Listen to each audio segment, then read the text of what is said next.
hey, we've solved our minor tech problems as we do always every week. It's no big deal.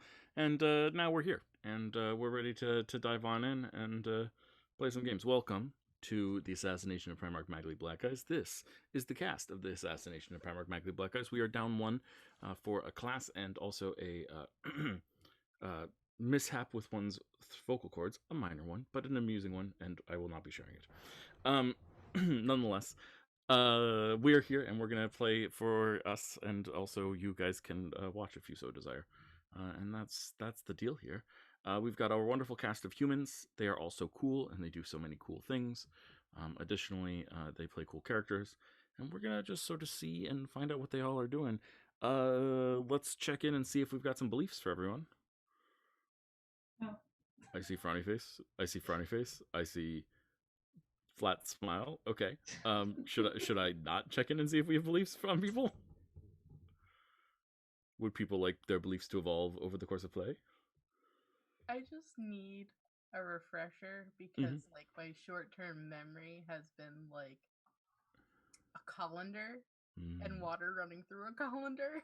Referring to short term when it's been a couple of weeks and like life is so long is I'm gonna call bull on that. It's long term at this point, and it's definitely a colander. I'm with you on this one. So you're curious about your most recent actions and what you have done? Yeah, I just need a Yeah, sure. refresh as to what we Sure. did last time. Sure. Yeah. So you guys are split up. You are in Racy. These other two, and our paladin, are in Caprina. Oh my god, I'm so weirded out by this. It's a little surreal for me. We'll see how this feels. Anyway, you're in Racy. Let's see. You most recently were doing research into locking your brain and trapping someone in there. That's a thing that you're working on because that's a thing that you're working on because you are devious. You went to a party, and at the party, discovered that two allies had been poisoned, and you brought them back to the house and arranged for stepwise to cure them. There's a chance this may be in exchange for music lessons, by the way, which would be hilarious. But someone got some pipes over there and they want to learn how to use them, and they don't realize that they also are cursed to be bad musically. So pretty funny. But we'll find out. So you managed to arrange for the curing of our dear and beloved Mela and our dear and beloved other person who got poisoned. Who was the other person who got poisoned? Lady Iria. Lady Iria, right. Of course, behind the scenes, some of you may know or not know that this was all arranged for by Blade, who's on the pirate ship. In fact, Blade was the one who poisoned both of them. Probably just a job. Hopefully, just a job. Maybe not a passion project of theirs, but something that they worked on. And yeah, that's so you cured the two of them, and you're sort of working on brain stuff. You mentioned last time, I think, that you wanted to talk to some people. Particularly, I think you wanted to make friends with Juno's friend and ask him some questions. Alum. Oh yes, yes, that was on the docket. It was one of like 7 things on the docket, so I don't want to like pressure you in any particular way. But yes, there you go. Is that enough information? Yes, yeah. So I guess. Oh, that was the other thing. I remember now. Now that we've talked about it. I wanted to wait to trap Alepum in my brain until they got back from their field trip. Yeah. So, in an effort to like kind of push it off, I will be talking to Alum today and getting additional help. Maybe. That sounds like an excellent plan. So you're going to look for, find Alum, and get him to commit some sort of assistance to this project that you are working on. Sound good? Yes. Excellent. Sarah, playing the, let's be real, fantabulous Thomas Dagmar. You have survived your way through the chaos. That's got to feel like something. I don't know if it feels good exactly, but it feels like something. What's your plan? Thomas has never been at more of a disadvantage. I'm not just saying that because he's tanking the party level average by being stuck at 9 versus 12. But they don't know anybody here. They don't know what the situation is. And if this place is stuck in the middle of the maelstrom, he's presuming that they're not super used to outside visitors. Trade's probably not a major thing, at least ship-wise, in this city. So not knowing anything about what they're about to walk into, I think his belief is that he's going to try to do as much covert recon of the city as possible and try to figure out if it's full up demons and nobody else trapped there, like everybody's gone or killed or brainwashed or whatever, or if there are pockets of people who might be sympathetic to them. Okay, discover sympathetic pockets if possible. Yes. And forge an alliance if possible. As covertly as possible. As covertly as possible. Sounds good. And Faye, they who are playing the wonderful Juno. Hello. How you doing? I'm doing a-okay. I Good. think Juno's whole deal, aside from like gotta survive, I think she might be interested in taking a look at, is it Strega or Strego? Like I feel like there's We've been pronouncing it Strega.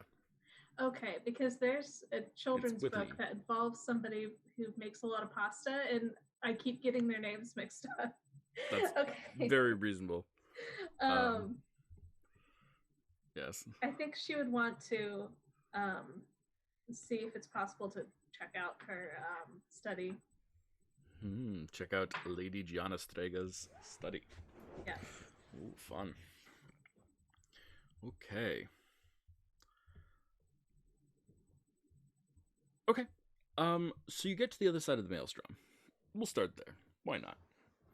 You get to the other side of the maelstrom, and it's still raining, but there's like a very clear dividing line where it goes from raw chaos, magic untamed, weird stuff happening constantly, to sort of like not rough even seas, just rain. Rain over sort of a bizarrely placid sea, in fact. It is dark. There's no sun. It's blotted out by the clouds. But you see not far from you, realistically, really not more than maybe 1,500 yards, wooden docks, sort of in all directions around a city. A city that is built sort of like Venice, but built upon the waves. It goes up and down on this placid sea with the tide. Oceana looks at it and then looks towards you, Thomas, and she says, obviously this isn't a normal pirate mission. This is your thing. What do you want us to do?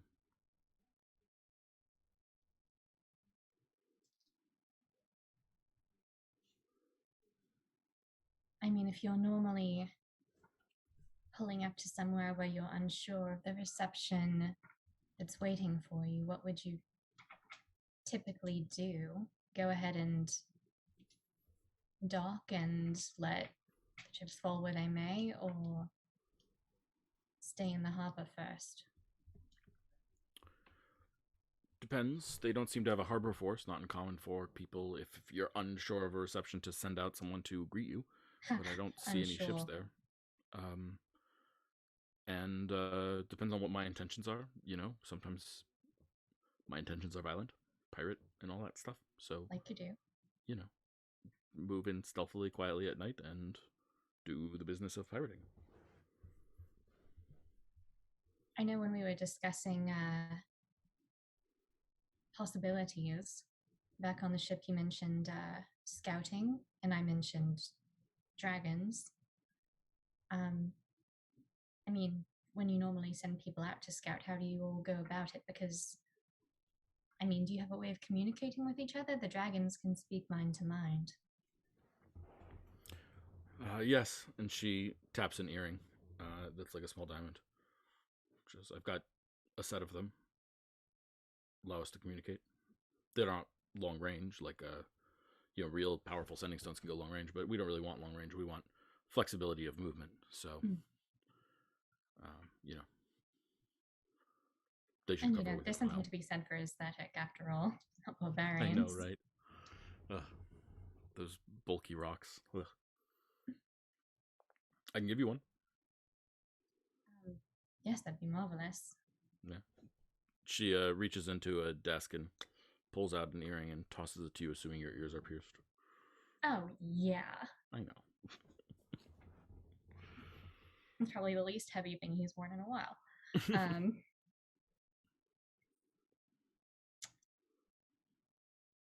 Well, I don't think we can make any safe assumptions at this point about whether it'll be better to move about now or under cover of darkness, if that's something that this place even experiences. She looks up and says, it is pretty dark, Thomas. What time of day did they arrive over the table? A little unclear. It's the middle of a storm, in the middle of a night, in the middle of a chaos thing that messes with your perception of all life and time. Oh, of course, of course. So, okay. It's pretty dark, Nice. but like it also like doesn't have a lot of cloud coverage. There's lights on in the city you can see in the distance. There's like maybe torchlights or something like that. Hard to tell. Well, maybe you've got something there. Maybe perpetual dusk is just what they live in. I mean, if you lived here, wouldn't you? It's very ominous. I mean, if I were a demon, this would be the sort of mood lighting I'd go for. Maybe that means they don't like sunlight or something. Oh, point. Talk to Kazan about that. I believe she's got some useful tricks in that regard. She clearly does. She seems to be holding a baby right now, but I don't think. I mean, First Face might very well have to be liberated from their grasp after all this. I think they're getting a little attached. I can't explain it. I don't really see the fascination with children, but they seem no, they you seem never a little did. Yeah. What? Yeah. Should we address the baby fox folk in the room? I mean, I don't think he's going to understand you. You can address him all you like. Oh, for Pete's sake. Fantasy Pete's sake. Oh, hello, Juniper. Okay. What would be a good fox? Probably by the great tree. That would be a common foxfolk curse. Yeah. That would be the equivalent.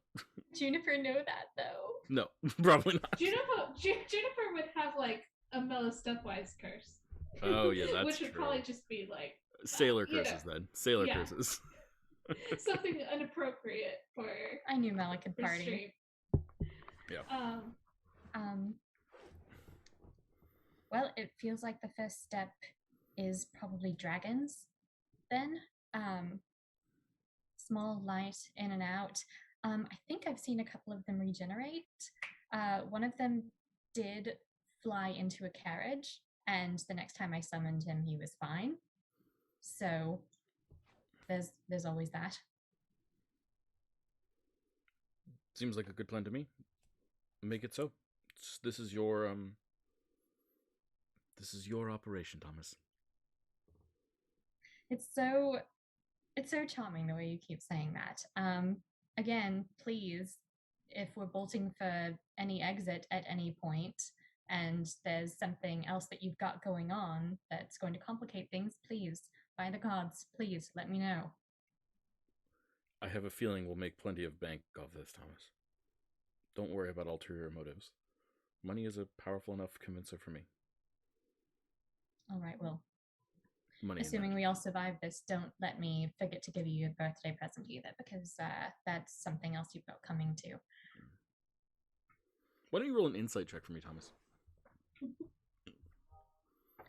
Oh, no. I was so busy setting up on him. I dig it out? Why do I always do this? Every time I have it up is when I don't use it.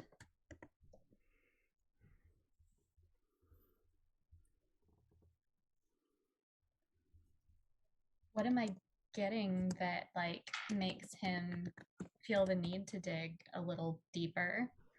I mean, I'm just curious if you noticed whether or not she's lying about only being interested in money. I have no idea whether they've hung out enough in this context for him to know her tells, but on the other hand, maybe they're cut from the same cloth a little bit in ways that they don't know. So I think that's certainly a fair thought, but a lot of her tells are also Fabian's tells. Yeah. So you would know. Potentially. Context.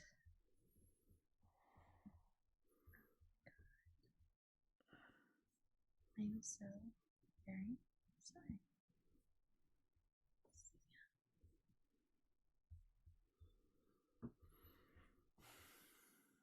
Oh my god. Why is it doing this? I open up this page and it's blank. Oh my god, it's just taking 10 years to load now. It's just taunting me. Yep. Technology. What check was that? Perception? Insight? Insight. Mm-hmm. Oh. It's a chance. Not a good one, but a chance. We'll see. Oh! Yeah, she definitely, like, smiles sweetly at you. And I think you get, like, this flashback to a time that Fabian told you, yeah, I'm only in it for the money, and actually was in it for something more. Mm-hmm. In fact, I think you flash back to the time that Fabian said, yeah, I'm only in it for the money, and we're only having a fun time, and then, got pregnant. Like you do. With this person here. Now smiling the same smile. And did not tell you. All right. Okay. Well, I was born at night, but I wasn't born last night. So again, I'm just asking to be filled in so that we all make it out of here in one piece. I'm sure we will. With you at the lead of this excellent mission, I'm sure we'll all be fine. Oh. And I'm sure we'll find your quill, and I'm sure we will rescue your friend, and I'm sure that everything will go well. He's just setting up like a constant metronome, just like knocking on her desk. Like, I really hope that this is some kind of reverse sarcasm situation. Are you going to send your pets out? Oh, yeah. Here we go. And he casts Flock of Familiar. By the way, they ended the Maelstrom with him with one spell slot left in the tank. So I think he would have scribbled a note off to Samhain before catching rest. That's just like, through the Maelstrom, arrived at Caprina, false alarm, don't burn city. Sounds good. I approve. But yeah, the Flock. Oh, wait.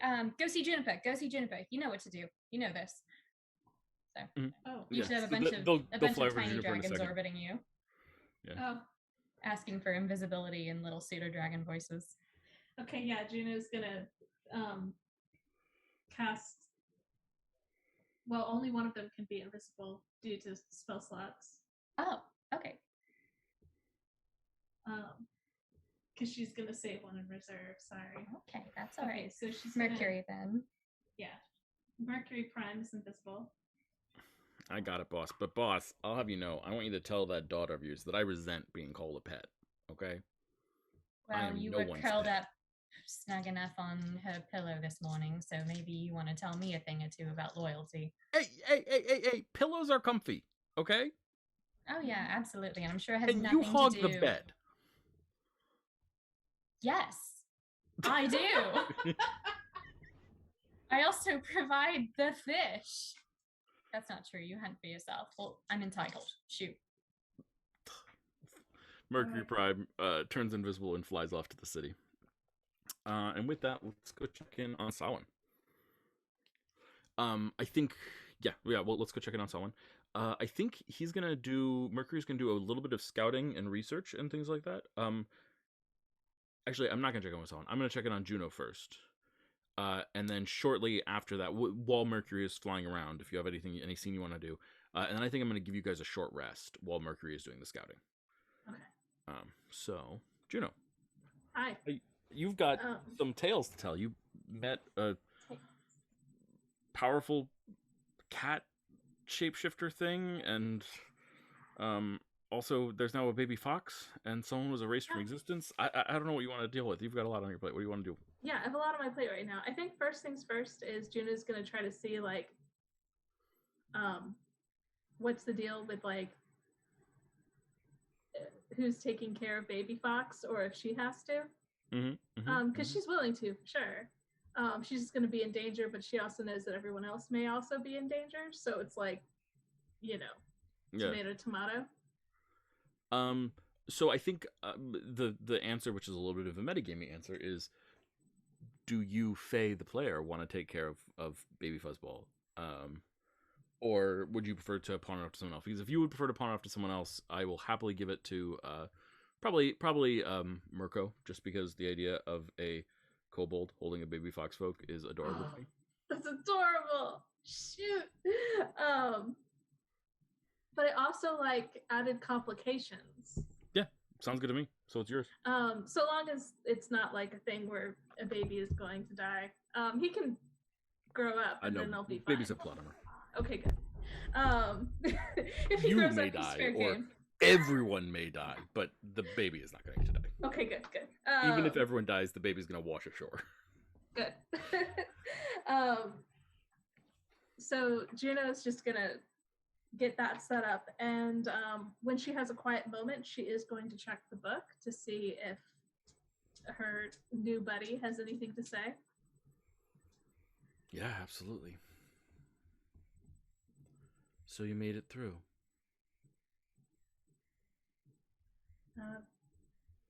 Relatively, yes. There was a situation, and she's going to explain that one of her tales got a little less lustrous, which is tragic, and there are some black hairs, and wants to know if that has something to do with corruption. There are many ways to trigger corruption. One of them is mixing the magic of intent with your more mundane spells. The two magics mislike each other. Okay. Easiest thing to do is to take some time. Not long. Just a minute. Some time? A minute between casting the magic of intent and one of your paltry spells, or vice versa. Although I have found that people tend to get, shall we say, punished more when they go from intent to spells than if they go from spells to intent. Thank you. Is there anything of import that I need to know about this person that you need killed? Now that I'm here. He is powerful, and made more so as he exerts his will not only through his own form, but through others. There is a pathetic attempt at a rebellion against him. It is nothing, but it's led by someone who has shown in the past kind of what I would call surprising competence for one so low. Oh. Where could I find this person?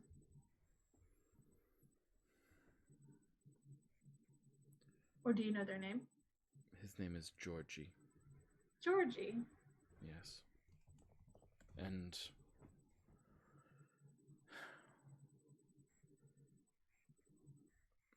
I don't know if he'll come, but I can seek him out for you and arrange a meeting.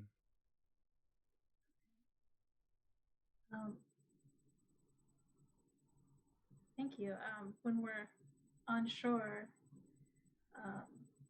we could do that. Would your um, would your study be of any use towards defeating this person? Have you found the magic of intent to be useful?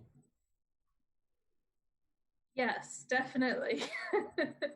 Then within that study, you will find things that will make it more useful. Devices, tools that will increase your power. More writings and studies on what can be done with it. Even something that allows you to push beyond the limits that you have self-imposed and reshape the form of reality itself. Oh, that sounds like something that could cause corruption, though. It can, if you are not careful.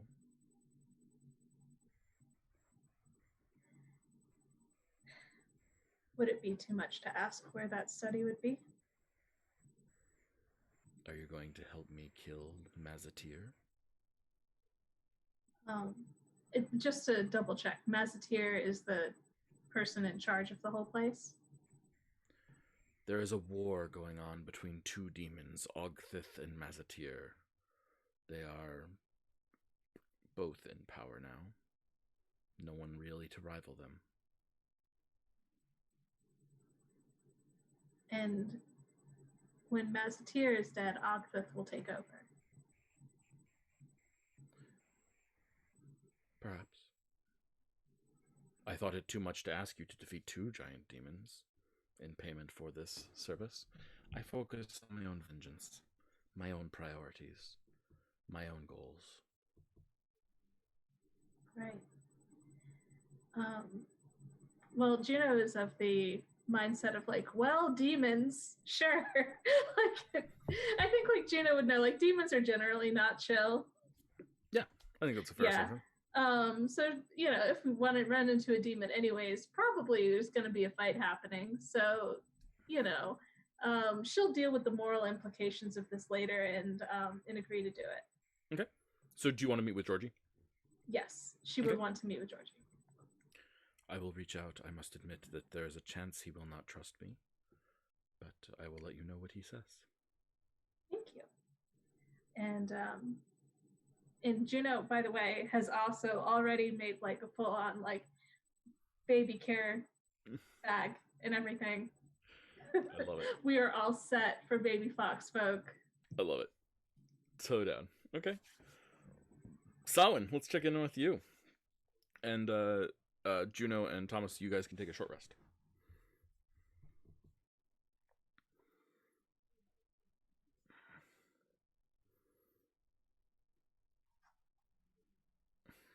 I just remembered that I need to check in on my housemate because he might end up killing me in my sleep. You know, that's not a bad thing to do, I have to admit. Yeah, that needs to be done before I go talk to Alum. Let's do it then. Okay. So you're going to return home? Yeah, I'm going to return home. You're in disguise still? No, I would have ducked into an alley and changed back to myself. Excellent. Can you roll, let's say, a stealth check for me? Oh, sweet Jesus. Okay.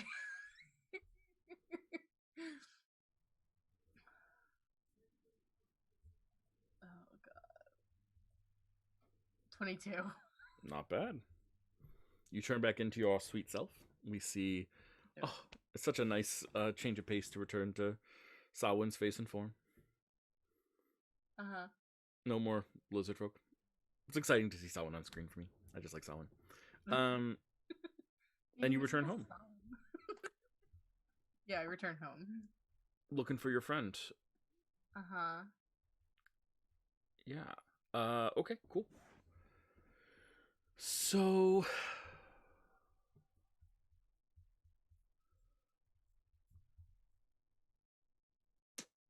yeah. I can totally forgotten our friend's name. I'm so sorry. Lord Oceanswell. Yeah, Oceanswell, thank you. There we go. I don't remember his first name. That's fine. Oceanswell's fine. I just keep calling him Lord out of respect. I think that's totally Out of appropriate. respect, even though he like divulged himself of his money and titles. Yes, he's a good one, sort of. So Lord Oceanswell, is sitting on the floor in your home with his back against the kitchen cabinet. There is a broken plate and a broken cup on the floor, and he is just holding his head. Okay. All right. Yep. Okay. So I'm gonna like get in front of him and go. Okay. How are you doing? How long have you been here? Zawin? And you look and you see that there's like a little bit of blood that's coming from his left nostril. Okay. Okay. All right. Can you walk?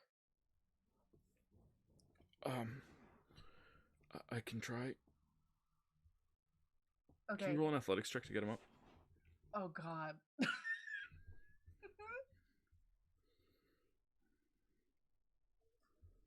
I can't get him up.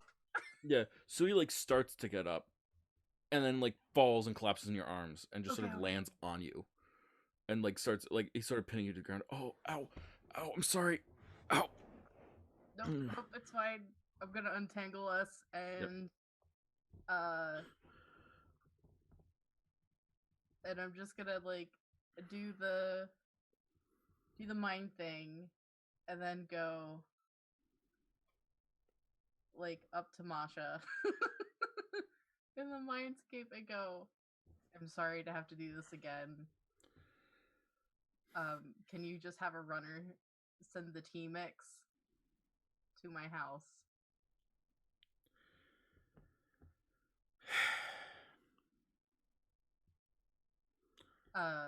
Whose favor is this at this point? Fair enough. Sawin. It's for. It is already in process. Now I have to tell you something, though. Yes. At some point, when enough favors are exchanged, the relationship changes, yes? Yes, that is correct. So at some point, this is no longer a favor for a favor deal, yes?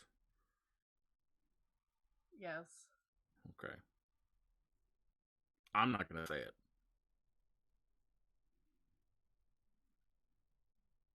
I just want you to know. I'm not going to say it.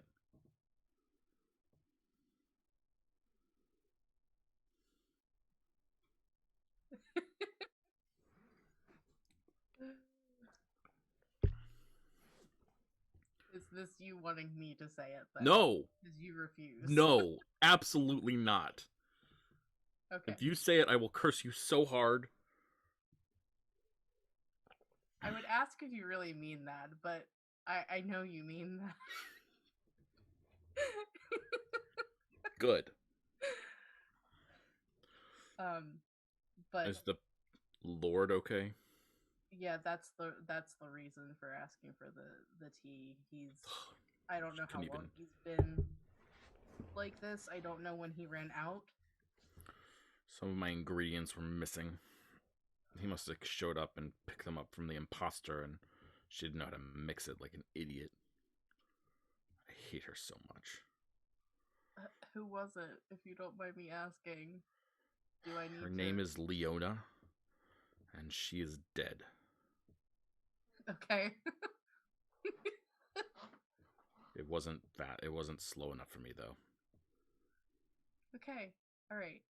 Note to self, do not piss you off, although I already knew that. It wasn't even me that did it. Oh. Which is worse, you have to admit.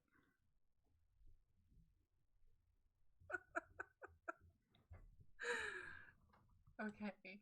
Thank you. I appreciate it very much. As well as the Lord Oceanswell also appreciates it.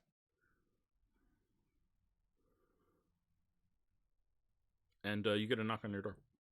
Alright, yeah, I'll come out and I'll just tell him to like sit there, don't move, and then I'll go get the tea. Yeah. There's a knock on your door. The runner is like a 12-year-old boy who looks at you and says, I was told there'd be a tip. And he hands out a bag with like the stuff in it. Oh yeah, I give him way too much. He takes the money and is like, thanks, my lord, thanks, and turns and runs off. Yeah. Did she give me any instructions on how to do this? It's just a cup of tea Alchemy. that you brew. Okay. It's herbs for tea. Okay. You So don't want to then- oversteep it. I think you would know not to oversteep it though, and know like how long that is in this case. So Okay. Yep. I make it and then like I try to like cool it off a little bit so he could just like shotgun it. yeah, absolutely. Do you have like magic to do that or something, or is it just like cool air? Uh I'm just curious. Do you have prestidigitation or something? yeah, I probably like prestidigitation it like yeah. So he just so- takes it and immediately starts drinking it.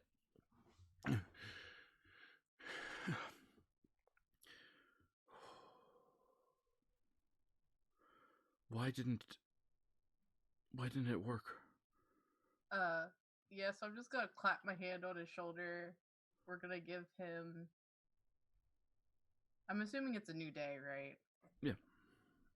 Dope. Cool. One moment please while I replenish all my spell slots. Sure. Yeah, so I'll clap him on the shoulder and I'll do tongues and I just speak in Slavlanging. So Masha wasn't Masha. Masha was taken by somebody, and someone was masquerading as Masha, and she gave you the wrong amounts of the tea, which is why it didn't work. Is this something we have to think about? In the future going forward, yes. I think that would be a safe bet that we will need to have a stash in the house. How long were you like this? I don't out of character, I don't remember how long Solomon was out of the house. Yeah, you've been you've been out of the house for about a week, right? Doing this stuff, like 3 or 4 days. Oh yeah. Ooh. Okay. Yeah. How long were you sitting here? He looks at you and he says, the headaches have been getting worse gradually all week, and the voices, but I've only been on the ground. I don't know, maybe a couple hours. Okay. And you didn't. Do you want to roll a medicine check? What was that? Medicine check. Medicine check. Oh Jesus. That's an 8. Yeah, I mean, yeah, it seems like, he's certainly telling the truth on that front. He's only been there for a couple hours. It's weird, like, had this stuff been totally ineffective that he had, you would expect him to have been out for a while and screaming in pain and probably possessed by now. But he's saying it's only been a couple hours, so, maybe something went right. Who knows? Yeah, I'm just gonna do, like, a quick, like, thing to Oslos, and he goes, he's not possessed, right? You would be able to tell. Yep, I would definitely be able to tell, and that is not a possessed person. He's open to it, though. If you want, I could have a friend possess him. I'd really rather not. Oh, I just thought, could be nice. No, I'm trying to, give the man agency back after like his little field trip to the moon, and he is of use to us. Sure. I meant more like a friendly possession. A friendly possession. Like someone gets their hooks into your soul because your soul's outside in or whatever, then there's not room for other people to get their hooks in your soul. Yeah, so that's not my decision to make. I was just offering to provide the service. I see someone with an open soul, and then I see myself, and I'm like, I see people that would not object to having access to an open soul, and I think there's a match. But I'm not pushing. I was just offering. Yeah. Which you did once, right? What? You offered that service once. Matchmaking for beings and friends. I did. No? Yeah.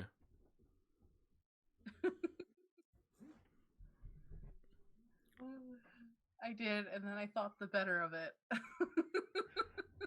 You know, I was just thinking variables, one less if we control, but no, it's totally your call. I mean his call. It's his call. Definitely not yours. Definitely not mine. 100% not yours. Um, You're definitely not bound to an incredibly powerful being that could make it your call. wait, what was that last bit? I didn't say anything. Just the person did not hear. Someone would have heard. He mutters quietly Uh-huh. and says, definitely not, you're definitely not bounded to an incredibly powerful being that could make it your call. Yeah, no. I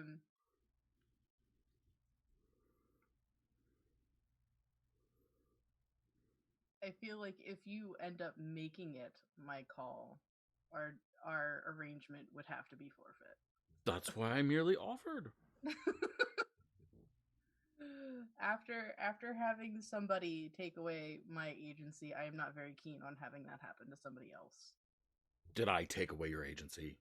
No, I wasn't talking about you. Oh, okay. Phew, I just wanted to clarify that, like, I'm here to be supportive of you.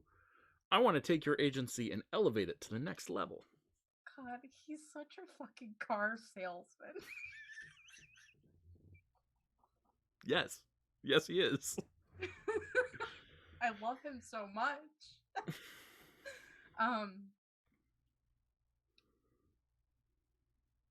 I will bring it up to Oceanswell because having multiple plans doesn't hurt. However, I'm not guaranteeing anything, and I would need to know who your friend is, anyways. I mean, I haven't picked someone in mind yet. I was more thinking we could find someone. Oh, so you mean you don't have a friend? I have many friends, I'll have you know. Like, lots of them. There's this tiefling I know named Sawin. He's my friend. Alright. I'm gonna go back to, like, looking at Oceanswell. Sorry, I had a, like, I'm sure this looks like every time he, like, goes to talk to Azos, it just looks like Sawa just dissociates. And, like, yeah, just, like, stares in the middle distance, and then it's like, oh, right. Sawin? Yeah, sorry. Sawin? Sorry. Having a conversation with Azos. How are you feeling? A bit better now. I kept on seeing all those things though and hearing all those voices. It was a lot. Okay. Is there sorry. You may not even know. What? Is there really a great giant being that's buried in the earth? Buried in the Prian deserts?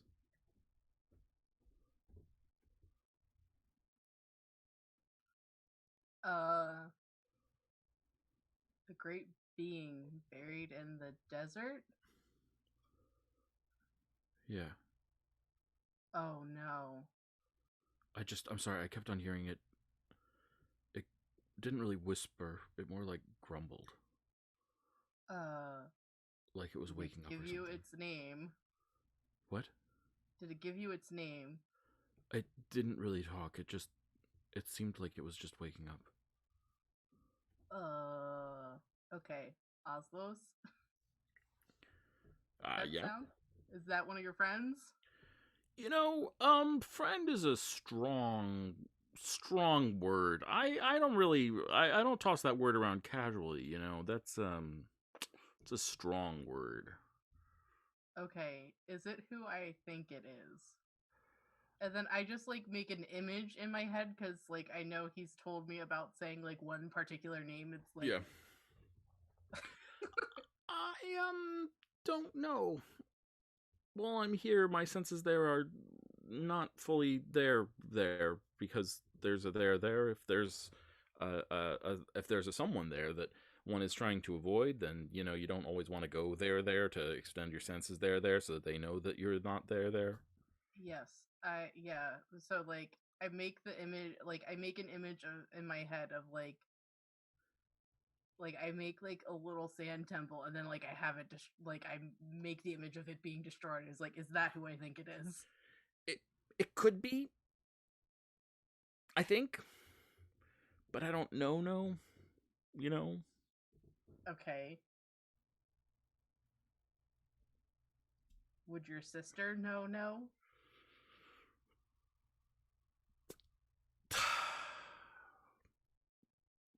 Probably better than I. Okay. Because that could also be this could be a much bigger problem. So it was just grumbling to you, Oceanswell? Yeah. It seemed to be like awakening from a deep slumber,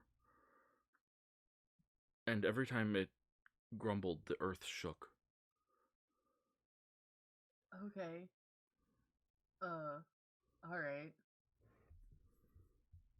Well, I can tell you who it wasn't. It wasn't the Kraken. That's good. I'm glad about that, I guess. Uh, okay. Like, you felt the earth shook or like shake here, or was it just in your head? No, I think it was just in my head. I think. Okay. Alright. Well then, I'll keep that on the docket. Um, my never-ending to-do list. But we need to talk about. I know they said we're going to start keeping tea in the house, but I think we should have a backup plan to the plan in the event that like I'm not here. If something happens to Masha, I can't get you the tea. We should consider maybe um finding you a match that'll be like able will help you like quiet the voices and also be have the same interests that we have. Are you?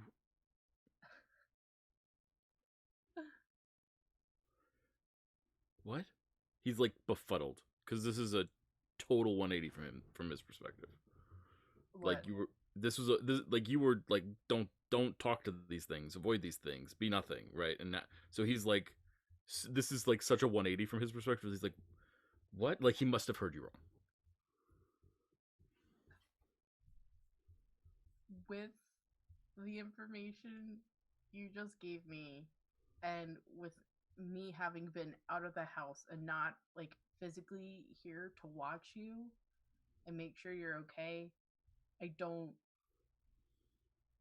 want you to be in a position where if I'm away doing what needs to be done, you are stuck here in pain. I'm not Yeah, roll a saying persuasion check at disadvantage. yeah. 21. I thought you told me.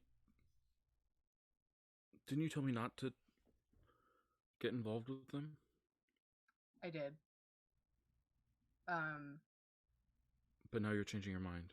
I'm I'm not saying that it's going to be like our first course of action, but there may come a time where we might have to, where it's a dire situation. And I think we should I'm not saying that you have to make this decision now, and it is 100% your choice and I will be with you every step of the way, but I don't want you to be in the same position that I was and have to make a really difficult choice in a time crunch. Does that make sense?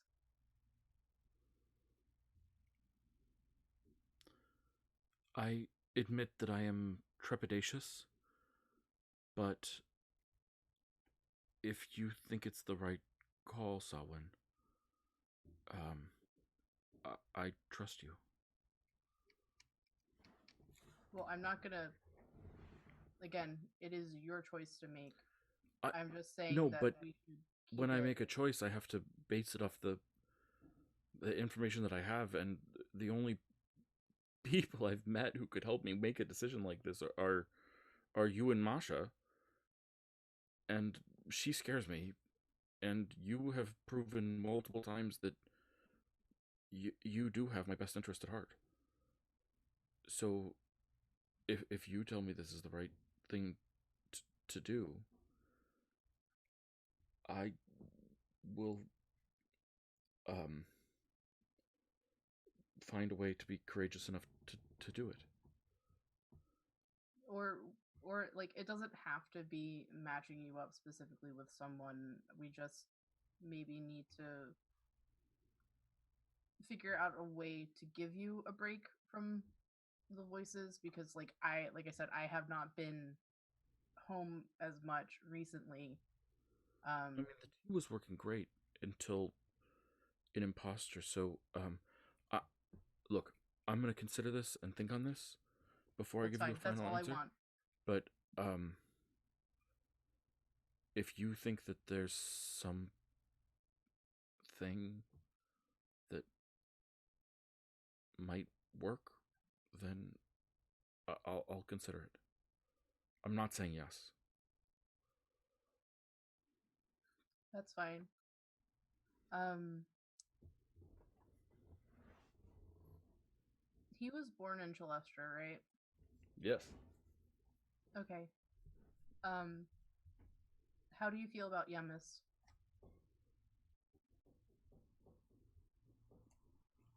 Um.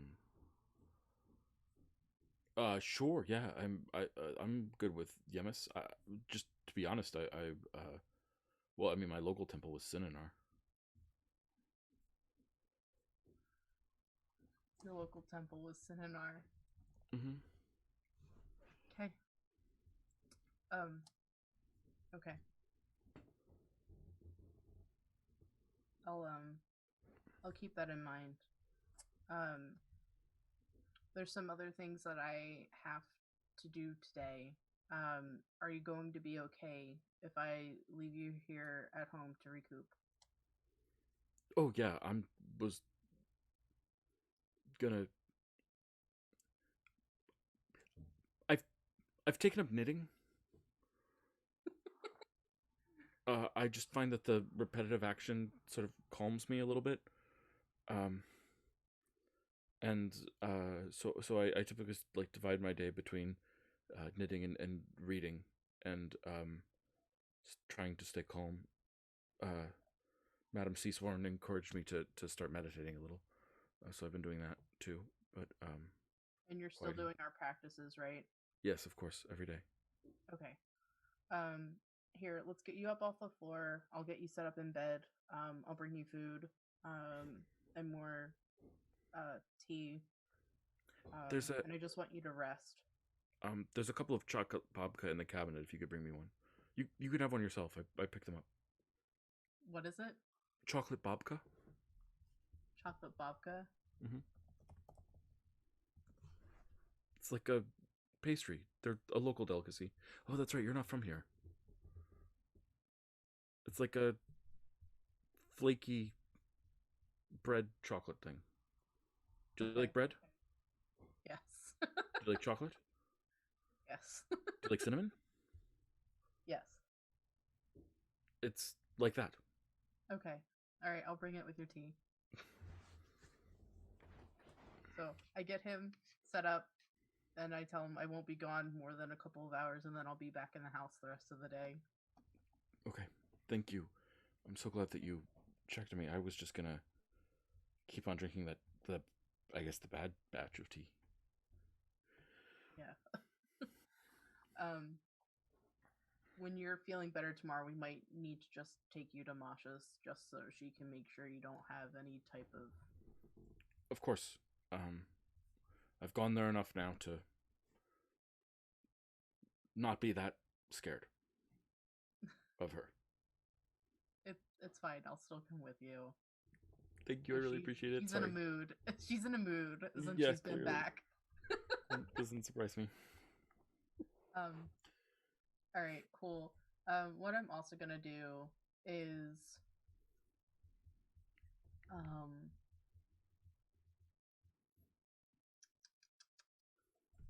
oh, I don't want to do that in my house. Never mind. I thought I had alarm, but I don't. Because I was gonna put an alarm on the house.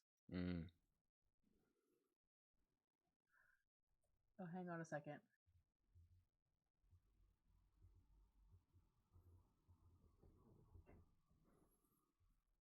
Casting time, but how long does it last?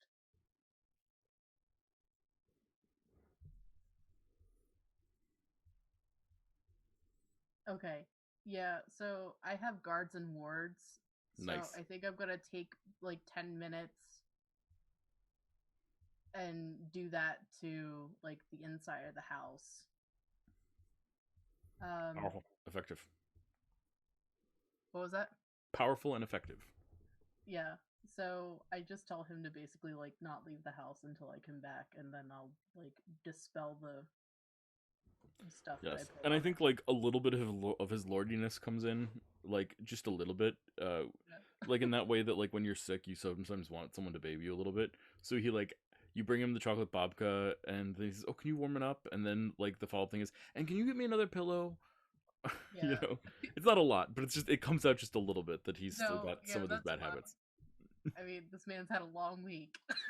Not denying that. I'm not gonna freaking begrudge him an extra pillow and warm pastry. Yeah, no, of course. I'm not denying that he's had a long week. I'm not denying that it's totally fine to do that sometimes. I just wanted to mention it for the sake of knowledge of where his character arc is. Got it. Okay, that's fine. Let's go back and check on Juno and Thomas and Kaz. So, Thomas, can you do me a favor and roll a perception check for Mercury? Yes, I can. This will be a +4, I think, or +5. I forget what he has, but something like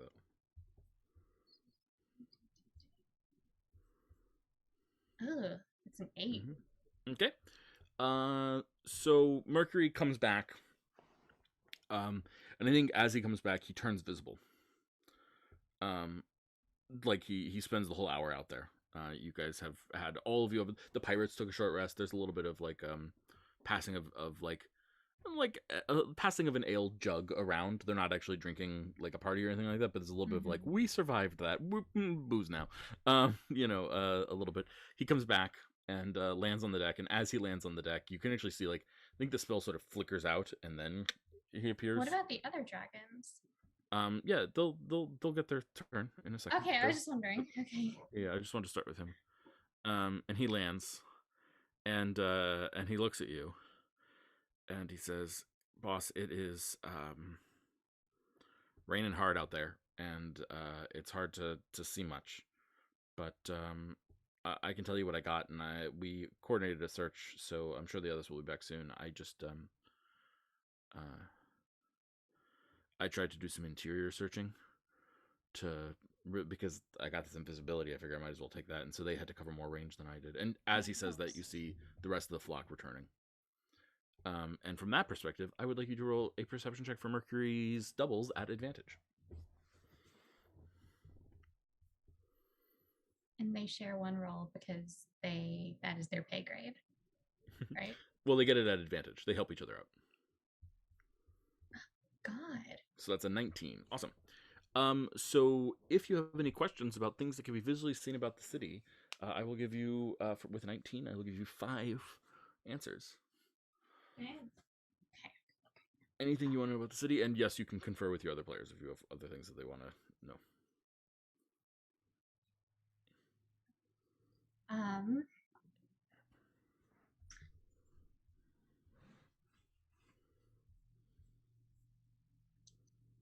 I mean, what does the population density look like? Are people walking around? Are they mostly like in shelters? Did they see anyone? Yeah. So there's a pretty strict sort of enforced tribalism that's going on here a little bit. We've got people who are on the surface who are largely living in, it looks like a couple of large buildings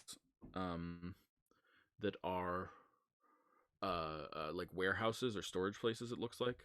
Um, and they seem to be like the most organized people in some sense, but also they seem like the most sane people. Um, there are on the surface also two groups of people who are distinct from each other, but are acting very, very brainwashed, um, and seem to wander around in like a zombified state, unless they come across each other, in which case they resort to violence very, very quickly. Um, and then the other thing that they saw on the surface that's very, very clear is that there is a building that's very large, that's above ground. So it's above, that's floating on the water. That's very large. It looks like a very nice estate, and there are trained guards standing in front of it, and trained guards on the ramparts as well. And then the other thing that they saw that was really interesting was a spiral staircase going down beneath the city, that seemed to be encased in some sort of magical protection. They saw someone go through it, um, but they didn't see how they got through it. And underneath it, they saw there appears to be like walkways built underneath the water, and like a whole separate civilization underneath the water as well. Okay. So we've got above water. We've got our four groups. We'll say we've got the. I'm just gonna give them their names. We've got the Ogthith worshippers. We've got the Mazatir worshippers. We've got the estate, and we have we're gonna call them the Wujo because that's their name. Living in the large warehouses. Now, just for clarity, over the table when they were explaining it, there were the above ground factions. There were two of them. Was that one per warehouse, or? No, sorry. There's four factions above ground. We've got the Ogthith worshippers and the Mazatir worshippers. These are the two mindless factions, we'll say, okay, that are mindless right now. They're functionally, they seem to be acting like zombies. Then we have the Wujo, who seem like they are separate, and they are in the warehouses. And then we have the well-guarded estate. And the spiral staircase leading down. And the spiral staircase leading down. That someone went through. Okay.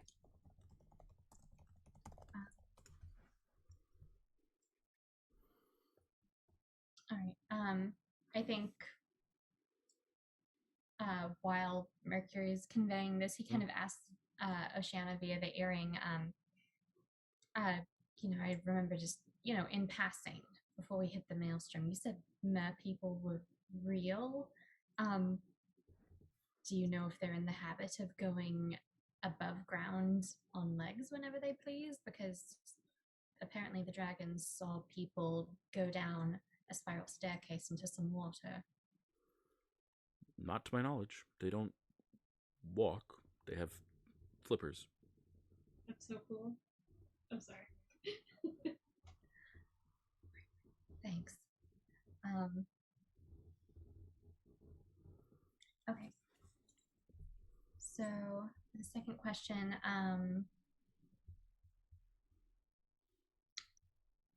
what does it look like might be an accessible point, if any, to the city? Like, you said there aren't any docks. Like, I mean, what does it look like around, like, the edges of the city? Like, yeah, there are docks. They're sort of all around the city, actually. It's more like it's easy to get in than anywhere. There's also canals that go through a lot of the city as well. There's a lot of, like, this is a lot of these buildings are built, like, connected by, like, there's a city block that's floating, basically, on the water, and people would get around via canoe in nicer days. There are bridges as well. But it also, like, everyone's so wet on the surface that it wouldn't be hard to, like, it would make a substantial difference to swim from one place to another, if that makes sense. Yeah. Yeah. Mm-hmm.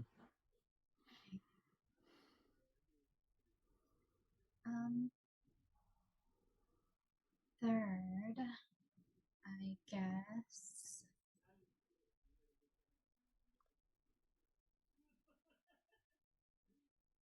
I mean, if pseudo,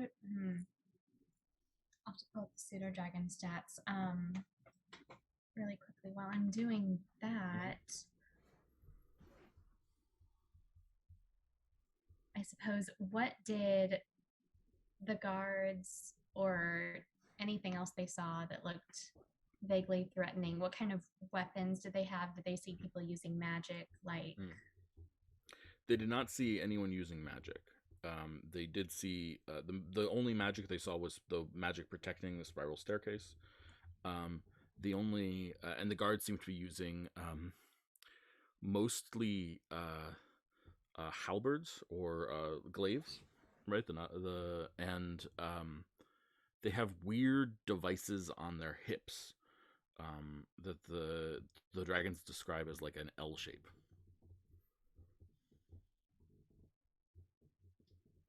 okay. Over the table, does it sound like maybe boomerangs? No. Okay, just wondering. Over the table, it sounds like firearms. Oh, shoot. Okay, interesting. Okay, he's taking kind of notes on all this to confer with Oceana and her lieutenants in a bit. In fact, you've seen one of those L shapes in Oceana's office. Oh, hey, context. Okay, let's see.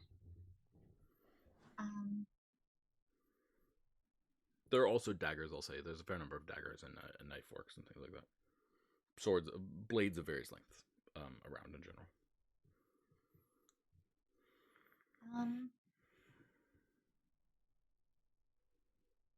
But they didn't see like the factions that were kind of like zombified, and they were like doing West Side Story clashes in the streets. They weren't using magic, really. No. Okay.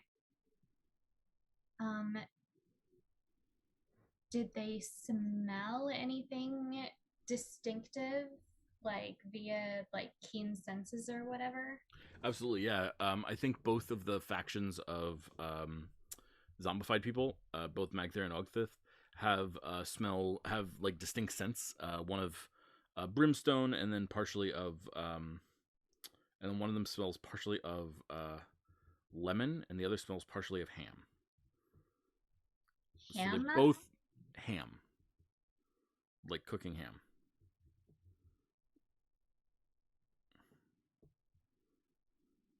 Sorry, I'm a slow writer. No worries. I've got one question left. Think of anything that I'm like forgetting?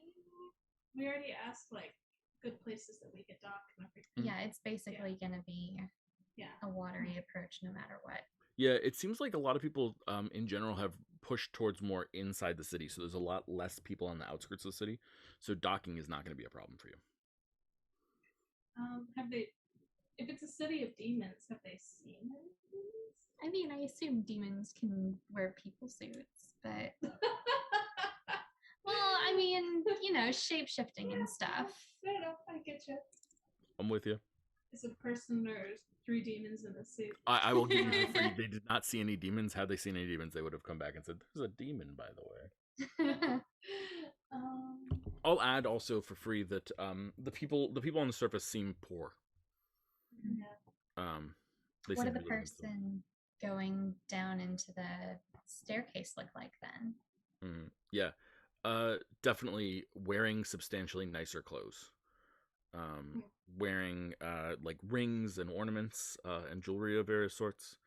They sort of caught them late, and like the Mercury that was following them, like sort of saw them and thought, "Ooh, that looks interesting. I'm gonna follow that person."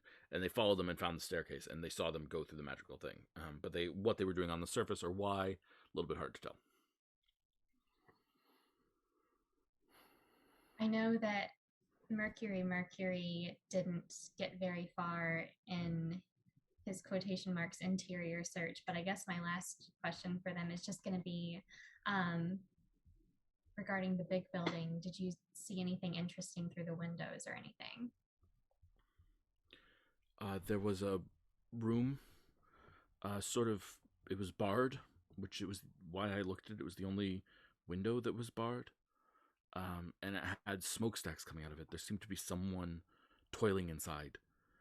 It was a dwarf, which was weird, because I haven't seen any other dwarves in the city yet.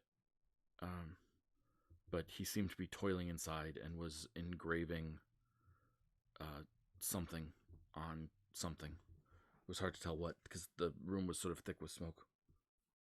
He knew what he was doing, though. Right.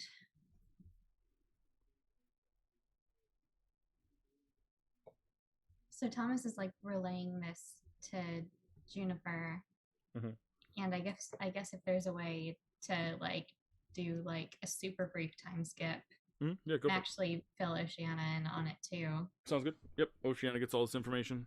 I think she brings Kaza with her. Yep. Oh, as a caveat to that last one, did the dwarf look like he was, I don't know, like if they could see anything, if he was like wearing manacles or anything, or if he seemed like zombified or something, or if he just seemed He normal. definitely wasn't zombified. He definitely seemed locked in, though. Hence the bars on the windows. Okay. Yeah. Okay. That's fine.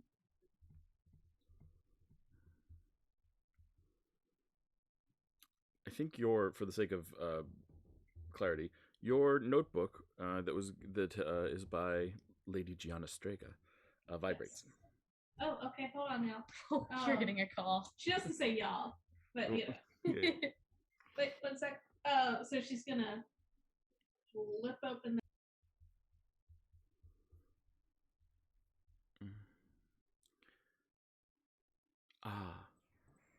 He has deigned to meet with you on the what would be left from here, I believe. My orientation is unclear. Side of the city, there is a abandoned blacksmith shop that apparently was used as a hideout long ago. That he knows, and he feels that is a safe enough place for him to meet with you. Thank you. I appreciate it. I'll make my way there, and she'll just pass this knowledge on that she has a contact now in the city. I just realized that because we ended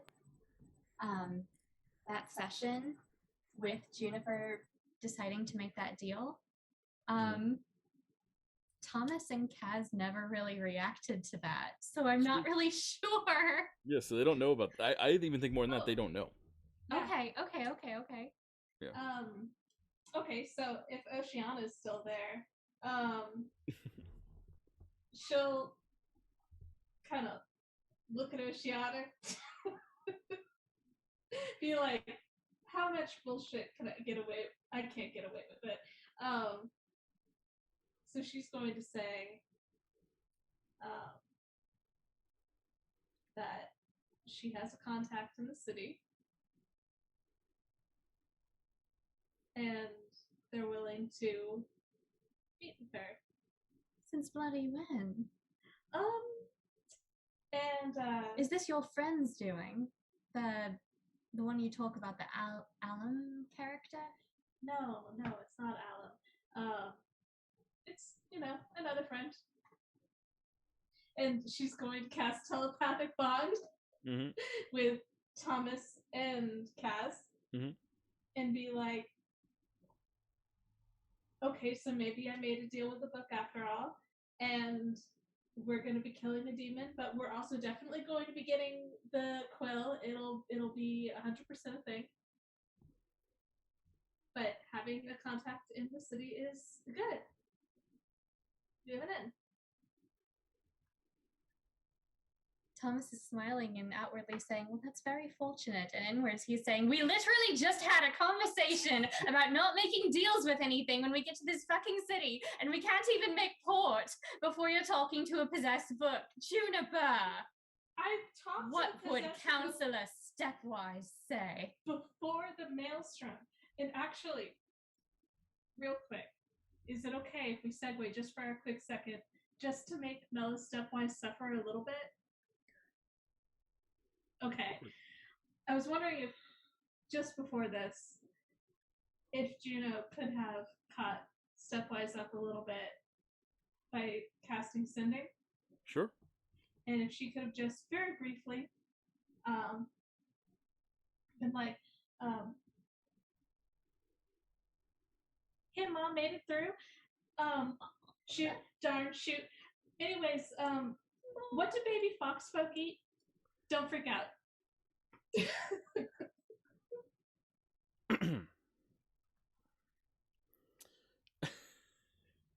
Yeah.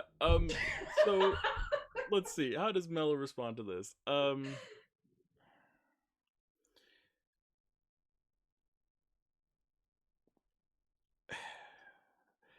I think like she goes into shock for a second, and as a result, like replies with like an encyclopedia definition of like foxfolk, children eat blank blank blank blank and blank.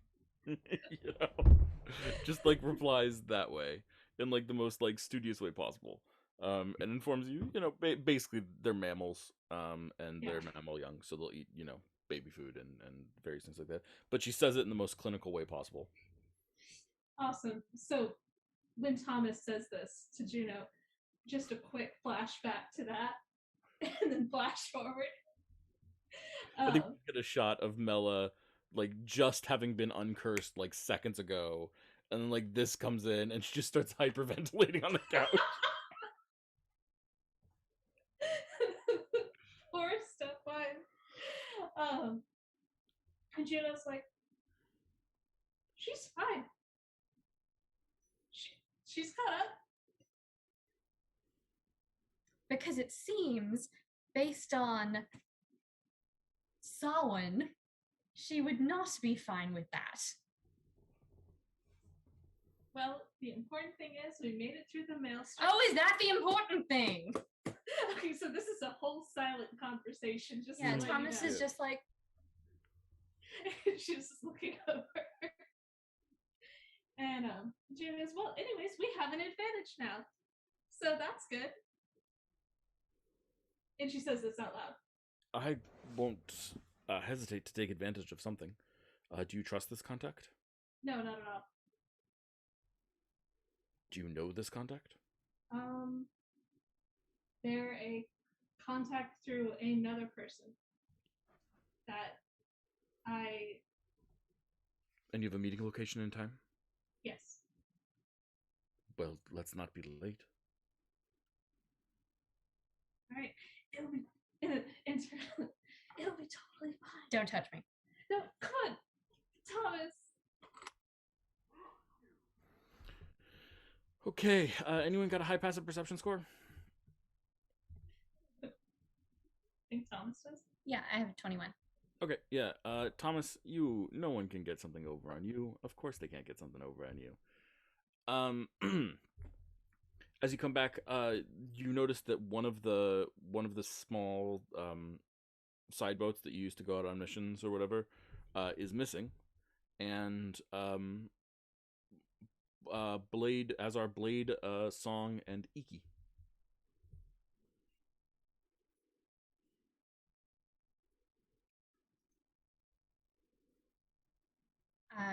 He's going to ask Mercury if you can pry yourself away from my daughter's lap for like 5 minutes.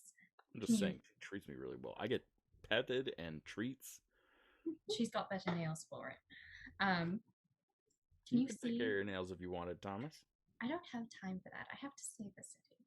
I'm very important, you know. Can you fly off and see where it is that they sailed to? Fine. Yep.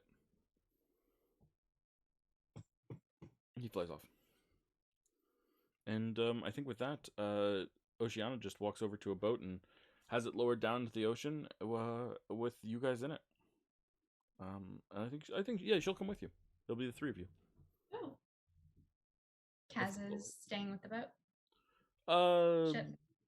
Kaz will stay with you in the background, I think. I don't want to separate you guys. Kaz, It's good to have Kaz's belief lookouts. is protecting you guys. There's no way Kaz is staying behind. Yeah. Yeah. So, yes, Kaz is definitely with you guys. So the four of you. And you start sailing following the directions of Lady Gianna Strega, and with that, we will take our break.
everyone. Thanks so much for sticking around.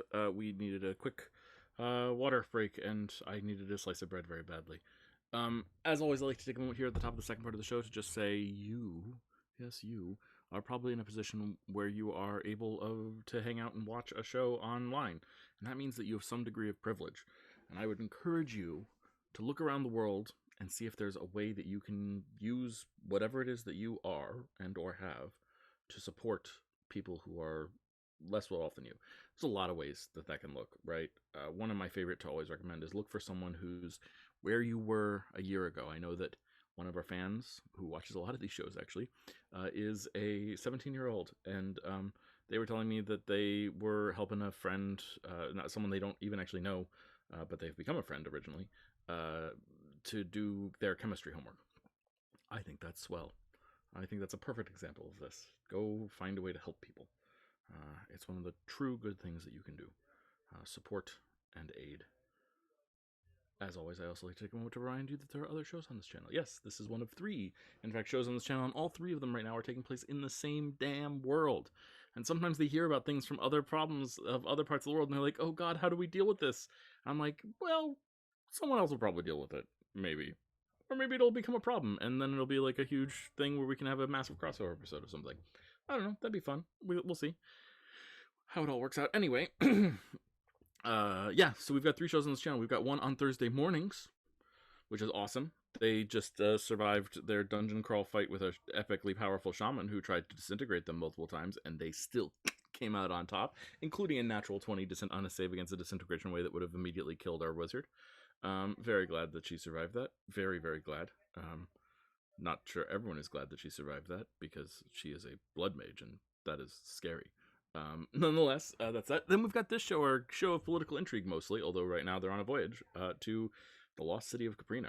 So now we're sort of like in hidden hunting. I don't know what we're doing. We're doing all sorts of things. And then on Sundays, we've got our show, The Chosen Few.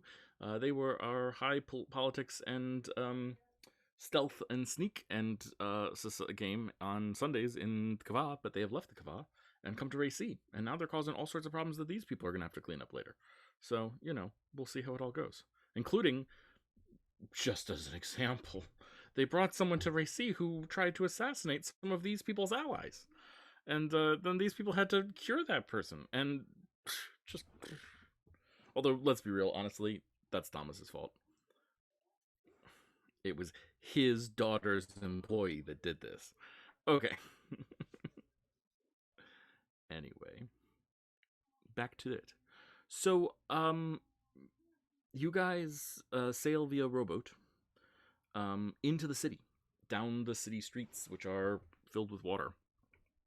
And Thomas, as you do this, you can't help but notice that, like, every once in a while, you see lights from underneath the city blocks. Lights coming from underneath the water. It almost looks like an anglerfish lamp in various places. But it's lots of brightness in various places as well. And you follow Juno's lead, and you come to a place that could not look more like a blacksmith shop if it tried. There is a giant sign sticking out from the front door that has an anvil and a hammer on it, and the hammer is like striking the anvil. And there's like little sparks coming off it. It's not real sparks, it's little things. Little symbols of sparks that someone thought looked cool. The door has 2 openings in it, a top opening and a bottom opening. The top opening is clearly like open and speak to customers. Bottom opening is like open and bring customers in. Also probably serves as a little bit of ventilation. There's also actual ventilation. The door is closed right now, but this is the spot that the 4 of you, the 2 of you, Kazan and Oceana, find yourselves in. You said a top opening and a bottom opening. I got really excited because I thought you meant like a cat door, but oops. No, although there are cat doors in the city. Sorry, that is worth pointing out, and you have seen them. Yeah, so Juno will knock. There's no sound.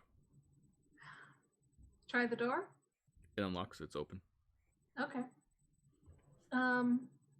Let's be really careful. Oh yeah, we should probably check for things. Okay.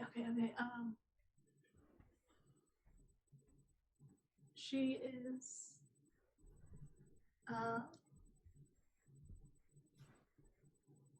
Going to. Oh, sorry. I'm muted now. Okay, hold on.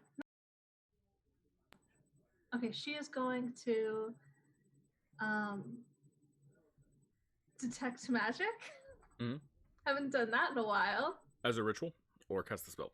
I think as a ritual. You hear a voice as you start to do this. It says, and what do you think you are doing? Checking to see if anybody has something planned. Hello? Is that magic? Yes? It doesn't look like any magic I'm familiar with. Oh, yes. I do know that magic is different here. Can we come in? Are you the one Gianna spoke of? Yes. You brought friends? Yes. How many? Let's see. We've got Oceana, Thomas, and Cass. Well, also Mercury. Well, yeah. Oh no, Mercury's not here. No. Three extras. And a child? Oh, yes. And she's got yes, and technically yes. Is it yours? I think they belong to themselves, but I'm helping them right now. Are you really from the outside world? And with that, he takes a step forward. And it's the first time you've seen him in the light. He is late 20s, very handsome, but with a slight scar on the cheek. Short, dark hair, and dressed very casually but well-made clothes. Human? Also has a dark beard and sort of piercing blue eyes, which is unusual considering the darkness of his skin. Okay. Juno will step forward and say, yes, from the outside. My name's Juniper. You have to forgive me for not being more welcoming. The last time we had someone from the outside come in, it was, well, shall we say, a demon that possessed the Viscount of the city and gradually ripped the city apart. Is that what you have come to do? No, that is not what we've come to do.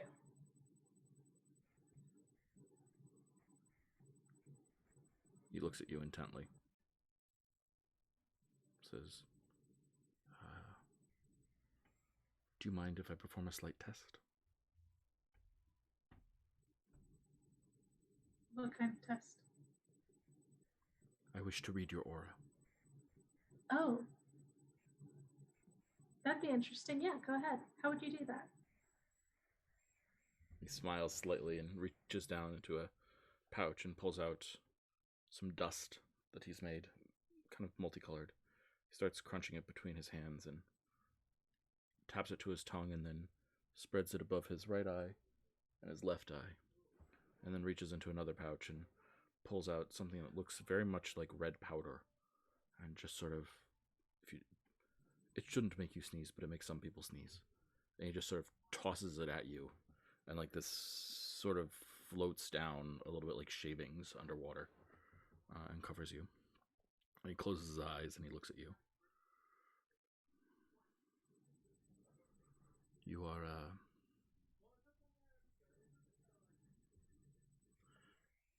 are a very loyal person.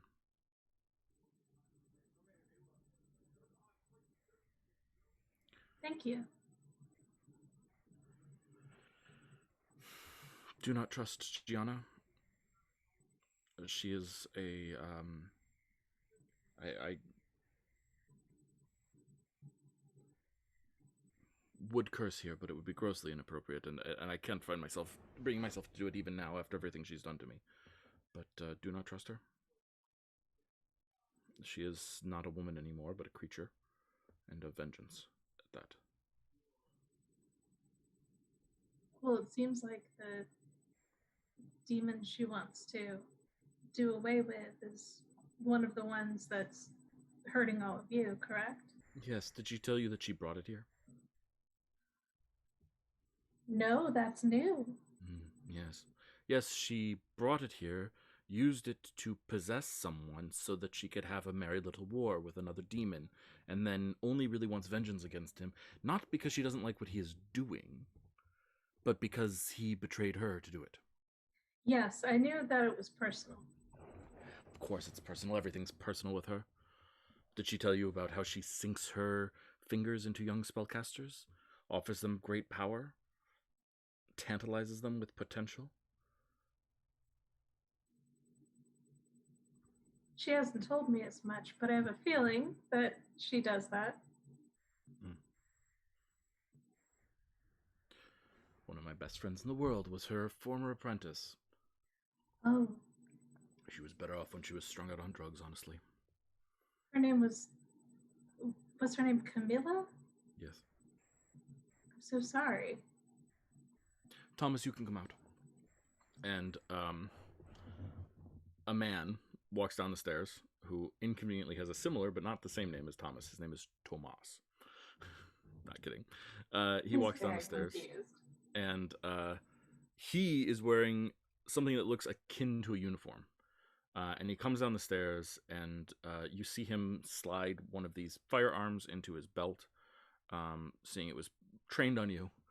And he comes forward and takes Georgie's hand and holds it. You can bring your friends in. Oh, okay. Hey everyone, you can come on in.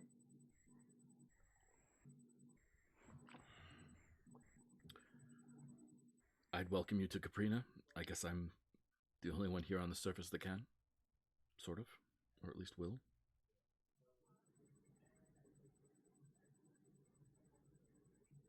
Why are you here?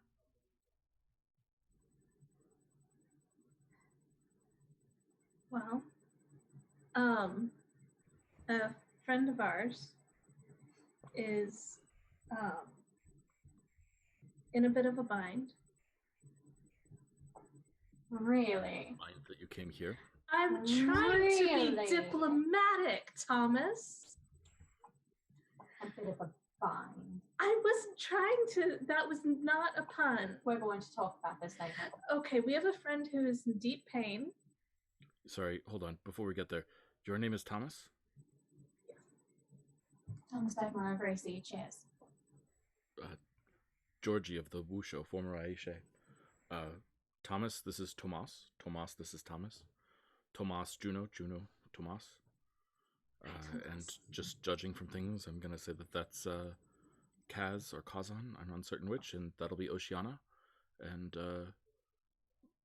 it seems to be named Fuzzball, or at least it believes its name is Fuzzball. Is that... Yes, they are Fuzzball.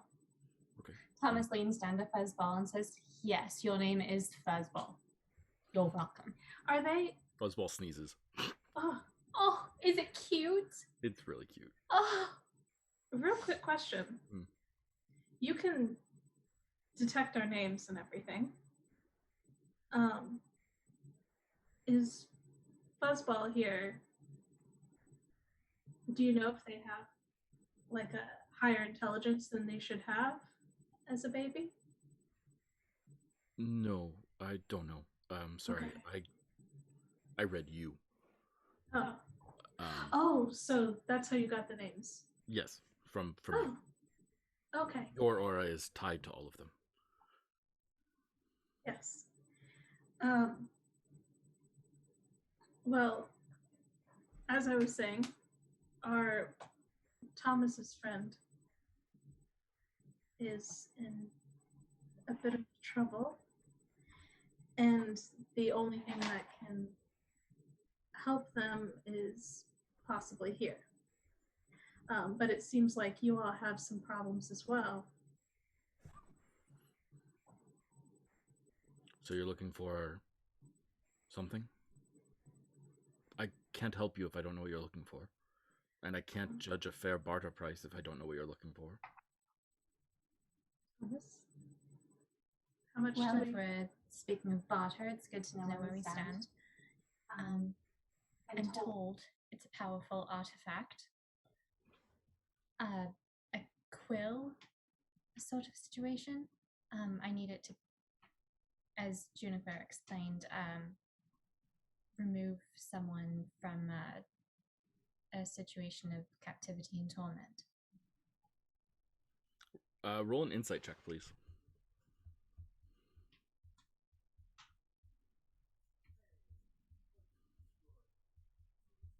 Oh, I'm in the wrong game. Pardon me.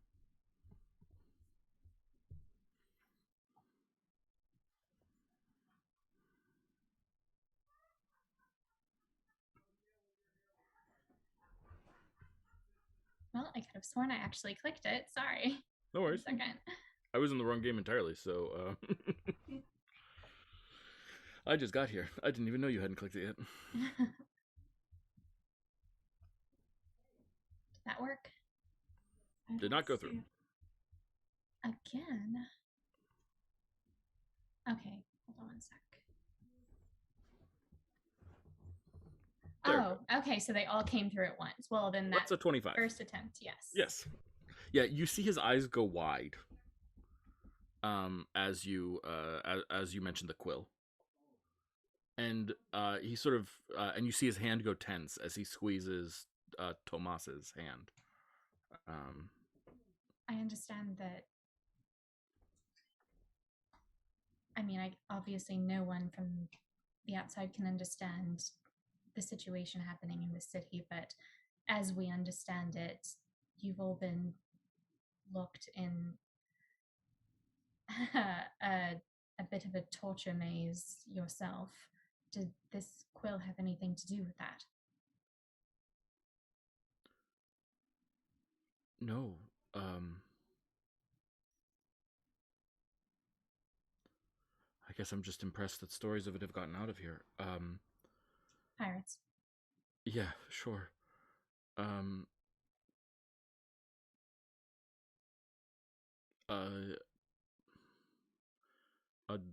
friend of mine, sort of. Like, I know, when you've been through as much as we have been through, we're all friends and enemies, and much more than that, over and time and again. So I'm just going to use the word friend, but I want you to know that that doesn't mean that they are, my friend, right? Your frenemy. I've never heard the term, but it seems apt. My frenemy, Fierelis, made such a device with the purpose of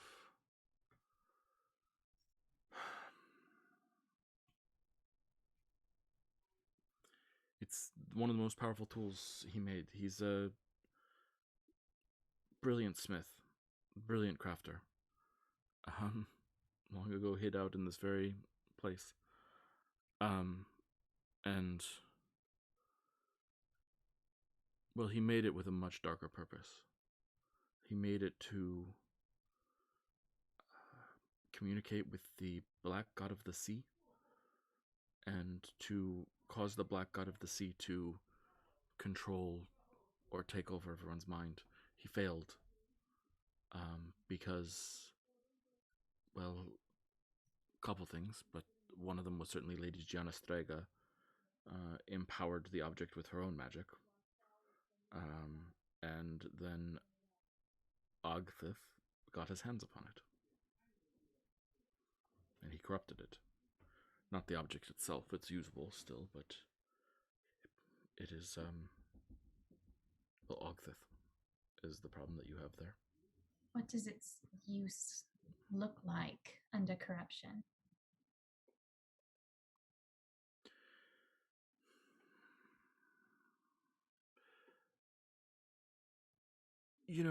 I wouldn't worry too much about that. I think that the object itself is... Get it out of here, and I'm sure it will work better. I mean, it seems like something powerful enough to redefine a person or a purpose or a situation. I mean, it essentially seems to violate the laws that hold this world. At least I can't speak for anything beyond the stars, but hold all of us together. I mean, such a thing theoretically shouldn't exist. So, I mean, my mind would be more at ease if we were to destroy it after its use, to remove temptation, I suppose. But I wonder now, because, darling, he turns to Oceana and he says, I wasn't going to be easy until we liberated Mr. What's his name? One more time, Fearless? Fearless. Fearless. As in Fearless? Fearless? It sounds similar, but it is pronounced differently. I was just wondering if that was a naming convention in these parts. But I wasn't going to be easy until we liberated him anyway. I wonder if it might not be more effective to ask him to create a new one that might not be corrupted and might go over a bit better and just destroy the existing thing.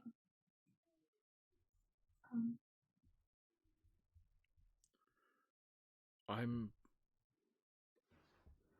not certain that I mean, he didn't make it from scratch. He made it from a material. And I don't know if he has it in him to make it another one. He is, I mean, last time we spoke, he was quite mad, consumed by the black god of the sea.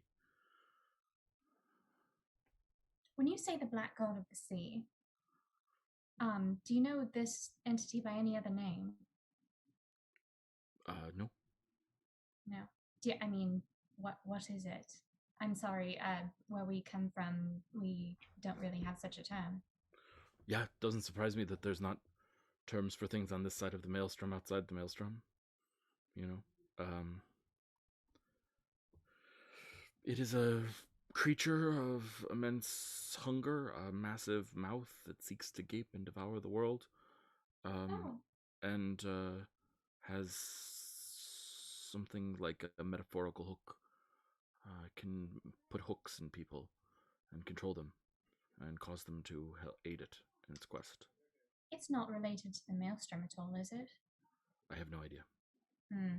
The truth is that this thing's always been here for me. I don't really have the Aishe remembers a time before the maelstrom, but not I. Over the table, remind me which one that is. The Aishe, oh, she is my the leader of what's left of our people. How long has this maelstrom been up again?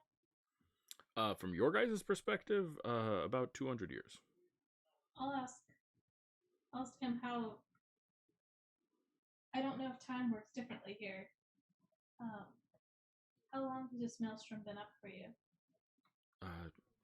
I mean, the Aishe remembers the time before it. She was 18 then. She's, I don't know, 78 now.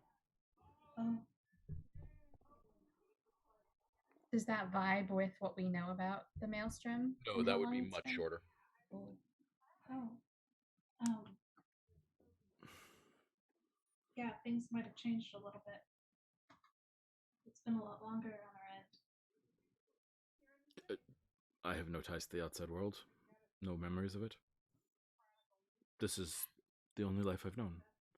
You are, and I say this with no disrespect meant, but the first fox I've ever seen. Oh, hi. Yes. Normally, I had no idea that have this many species tails. were. I did not even know that your species was sentient. Yes. Yes, we are. I've never seen a furred creature before. Honestly, we have almost exclusively fish here. Maybe a little bit of mice and population, but well, if it helps, and she's going to transform into her elf form elves I have seen. I can do that for about an hour. We tend to live with elves. Or alongside them. Fine. Nearby. Yes. I'm just saying I've, you know, Yeah. humans, No, dwarves, totally. elves, and demons is really all I've seen. And so these demons, the two that are fighting right now, these are relatively new. That's complicated, I guess. When Lady Gianna and I were working together, she informed me that like Ogthith had actually been here behind the scenes for a long time, but he came in open form and helped then. And she had Mazatir brought in, of course, herself. Right. So they're not causing the maelstrom. Okay. Do you want to roll a history check, Juno? Yeah, I think I would like to. Yep.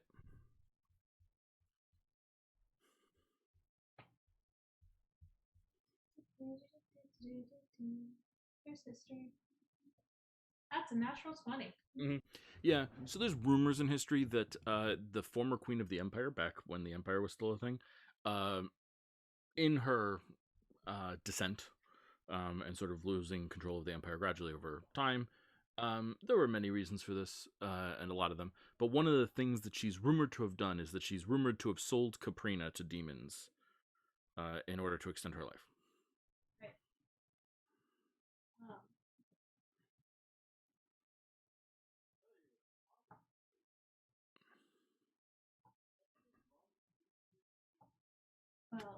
You guys can't hear that, right?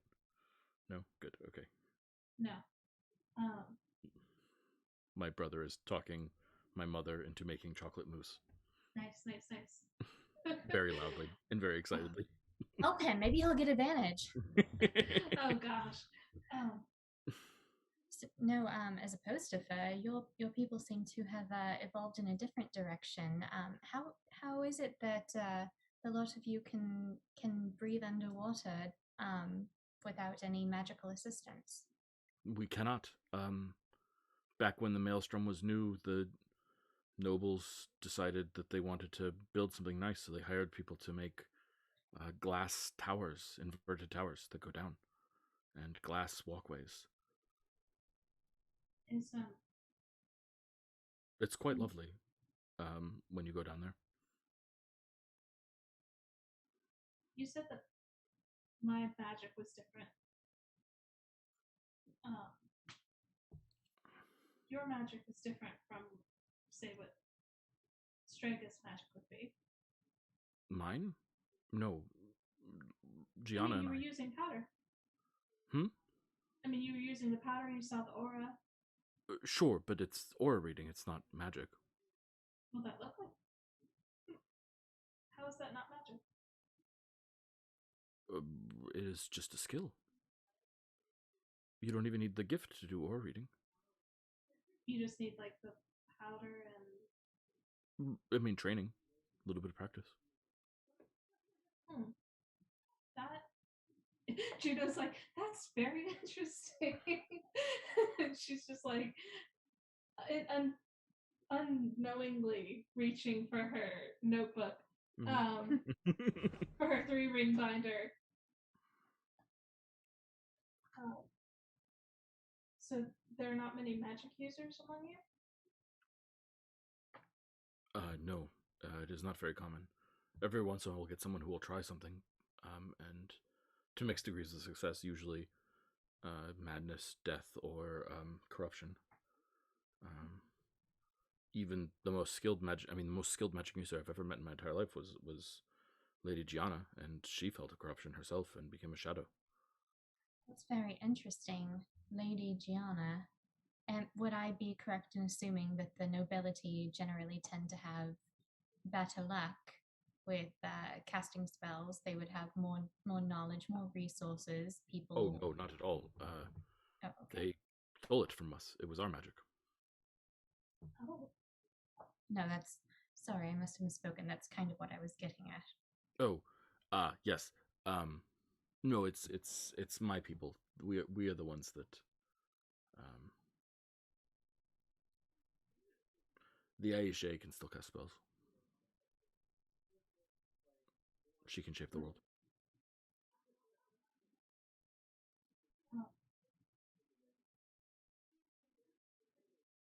June is kind of So anyway, you're planning an assault on Ogthith then? Very much needs to go, it seems. well, it seems like they both need to go. Yes, but I mean, Ogthith is the one ideally. that has the device that you need. Yes. True. Well, allow me to start walking you through that. And why don't the four of us, or I guess the four of you, follow Tomas and I? Tomas has not said a word, by the way, this entire time. And then sort of shoots a sharp look at Georgie. And then Georgie looks at him and like questions, and Tomas gestures with his hands. And Georgie nods and says, since I have read at least your aura, and I would presume that you are leading here, yes?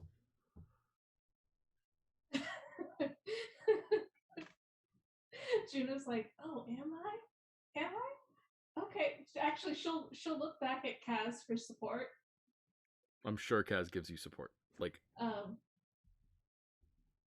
pointedly does not look at Oceana. Thomas isn't either. He's looking at Juniper and he's saying, well, someone with such unflinching conviction and confidence in their own ability to, not have to rely on a lot of outside support would make a really good leader, don't you think, Juniper? Her tail just kind of hits him. All six of them. He's got a high dexterity. Good luck. I guess I'll be the spokesperson. It's fine. I just if it's not you in charge, then I'd want to read. I want to do an aura reading of whoever is. Your motivations seem clear to me. Well, would you mind reading my aura anyway? Because half the time my motivations aren't even clear to myself. That was a joke. I apologize. She does fortune telling, palmistry, card readings. A friend of ours does as well. How fascinating. Sorry, did he say the Aisha? The Aisha, yes. Oh, I would, if it's not bad, I would love to meet them. Yes, that's where we were going. She, it's almost always she, but she is almost, and she is where we will. I'll take you there since I've read you, and we will speak with her, and convene and figure out a plan for how to deal with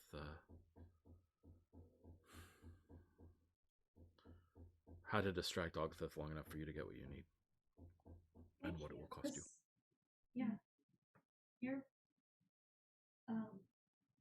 you're helping us so readily. Well, he did just say it would cost us, and I mean, rightly so. It looks like they're in a situation that no one could survive under for long, and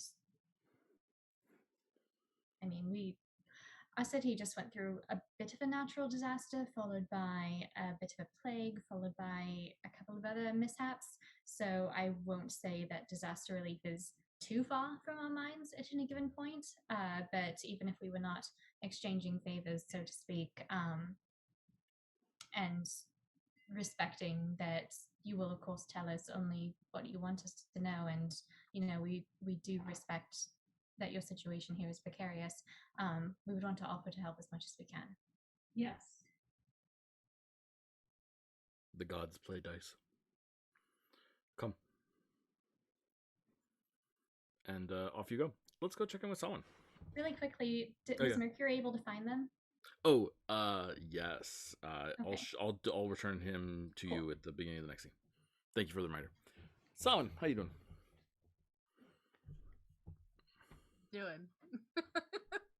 And what is the plan?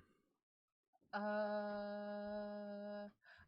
realized that I need to change my beliefs slightly because Alum wasn't going to help me with the mind trappy thing. He was to help me with the Yemis problem. Sounds the good. Yemis equation. Totally fair. Uh, Either way, I'm presuming you're going to go look for Alan? yes. Absolutely. So the Lighthouse Bookstore is where we usually meet him. It's a coffee house and bookstore. Uh-huh. Is your intention to go there? Yes. Okay. Um, he's not there in the ground floor. Um, Okay. there's a barista there if you want to chat with someone. Yeah, so I'll chat with the barista and say I was looking for my friend, and then like I describe Alum. Has he been in? Oh, do you mean Alum? Yes. Oh, yeah, of course. Up the stairs at the top. He's got a room up there. Okay, thank you. He hasn't been down yet. I don't know if he's feeling okay or something. So, be nice. Okay, will do. So I go upstairs. Well, like I'll grab like pastries or something because like I don't want to be rude, and then just go up. I love it. Buy pastries from the shop underneath their house and then bring it upstairs to them. I love it. It's great. Yeah. So you climb up. It's there's like study Wait, spaces that you guys have used he before, owns the and books- Does Alum own the bookstore? nope. Oh, okay. He just lives above it. Yep. Okay.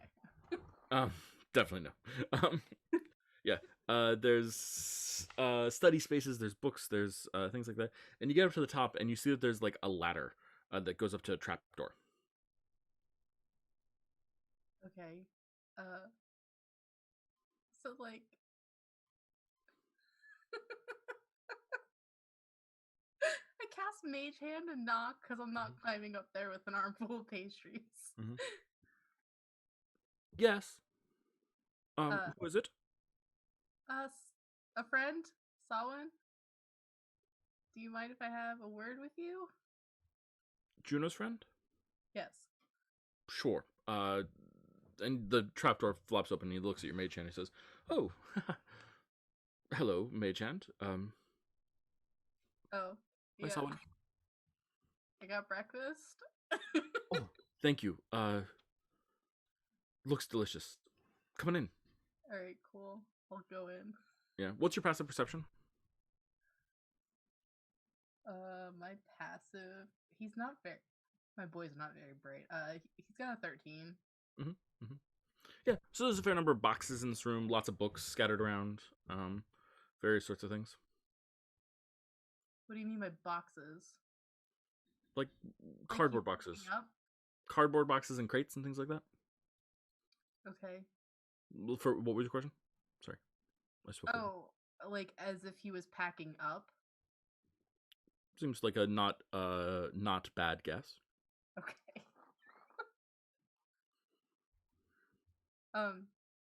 Are you leaving by any chance? Um. Well. I'm You know. sorry. That was really, really rude and not what I came here to talk, like, ask you about at all. Sure. Yeah. No. I get it. Yes. No problem. No. Hello, Sawin. Welcome to my home. Might I offer you a cup of tea? I'm okay. For the moment, I just got done having a cup. Um, so I know that you've helped Juno get perspective on things, and I was wondering if I might be able to get a little bit of perspective. Because it has been. Oh, at this point, I'm just. How many spell slots do I have left?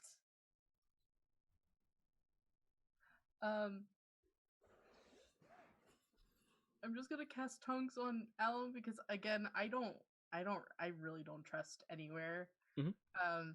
Yeah. So then I'm just gonna start speaking Civ language to him. It has been brought to my attention that someone's going around and putting gods in crates that I can't get them out of, and that seems like that's something that shouldn't be happening.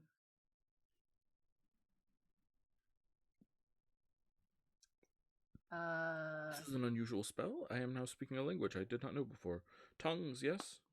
Huh, Yes. fascinating. I've never been under the effect of it. It's very unusual to have it cast upon you. Normally one casts it upon oneself, although it has a certain degree of logic and sense. I appreciate the...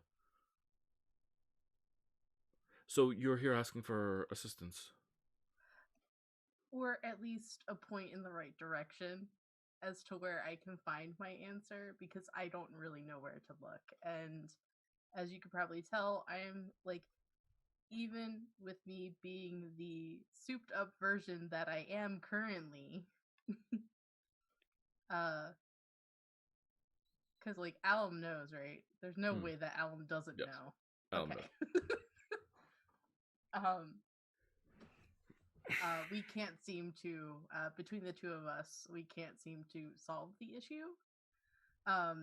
Also, the person who put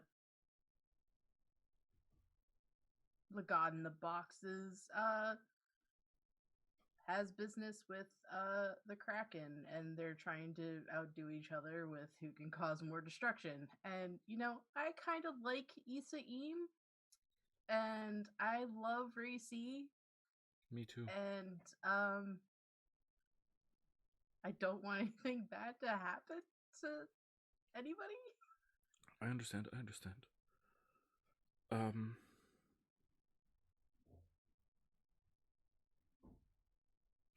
Well, I will admit that I've been doing some research.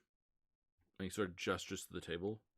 And you look and you expect to see an open book. But instead you see 6 different beakers with varying degrees of liquids in them of varying colors. But he just sort of assumes that explains things. You know, since Juno has gotten messed up and all this stuff, I've been trying my best to assist her. Okay. The person who put the god in the box was also the one that like was egging on the Kraken to destroy Racy. So I don't understand what kind of tricks he's trying to pull. I don't. I tried getting the god out because it's Yemis. Like I'll just speak plainly since I put tongues on you. Sorry about that. I should have asked. I just am really rather paranoid all the time. And Sure, so I'm just yes. using the language that I spoke since I was a kid and made up. So that's what you're listening to currently. Sure. You should just in future, if you're trying to keep the language secret, you should be careful who you cast it upon. Just not that this matters, but I have a perfect memory and now know your language. Sorry. Okay. I won't share it with anyone. I won't teach it, I promise. Okay. Anyway. It's rather clever the way you built it, by the way. Just want to put that out there. It's got sort of like a child's logic to it, which makes it sort of like a game to figure out. It's well done. Yeah. I'm the only one that like is fluent in it. My siblings have varying degrees in it, but I'm the one that has continued it into adulthood and Developed it further, I see. yeah. So the chances of like somebody else figuring out what I'm saying is kind of course. I'm not saying you should be worried. I'm just saying that like if you're trying to keep a secret. Oh yeah, no. I just mean that like I understand that I might have ears outside my home. So like I only try to do I it. don't sense anything currently, but we'll maintain the language for now. Anyway, where was I? What was I? Oh. Okay. I will give you some information that may be helpful. I don't know if it will be, but it will certainly. I'll give you as much information as I feel like I can give you. Yes, But any you, information would be helpful. And then, like, someone's just gonna tell him exactly what happened yeah, and like what everything looked like. He'll draw him diagrams and yeah. stuff. Yes, you spend like a couple hours there, honestly, just working on this. Tongues runs out, but it doesn't matter because he just keeps speaking Sablangi to you, Hmm, as he basically promised he would and could. Um, and he's doing this in exchange for something. that's fine. Specifically, um, we'll do it at the end. But but like he makes it clear that he's gonna want a favor that, while annoying, is going to be well is going to be pretty minor. But he wants you to do something for him. And okay, so he starts telling you about his research. Hmm. And basically, uh, he says that Juno had pointed out something to him, that these beings all claiming godhood have varying degrees of significance and power, right? Hmm. Um, and he starts using metaphors in terms of like ants and humans, and like which is more powerful, an ant or a human? Sure, but if the ants all got together, could they take on a human? Sure, right? Hmm. And then points out that like even if you are human, sometimes you can try to kill an ant and it fails because it does.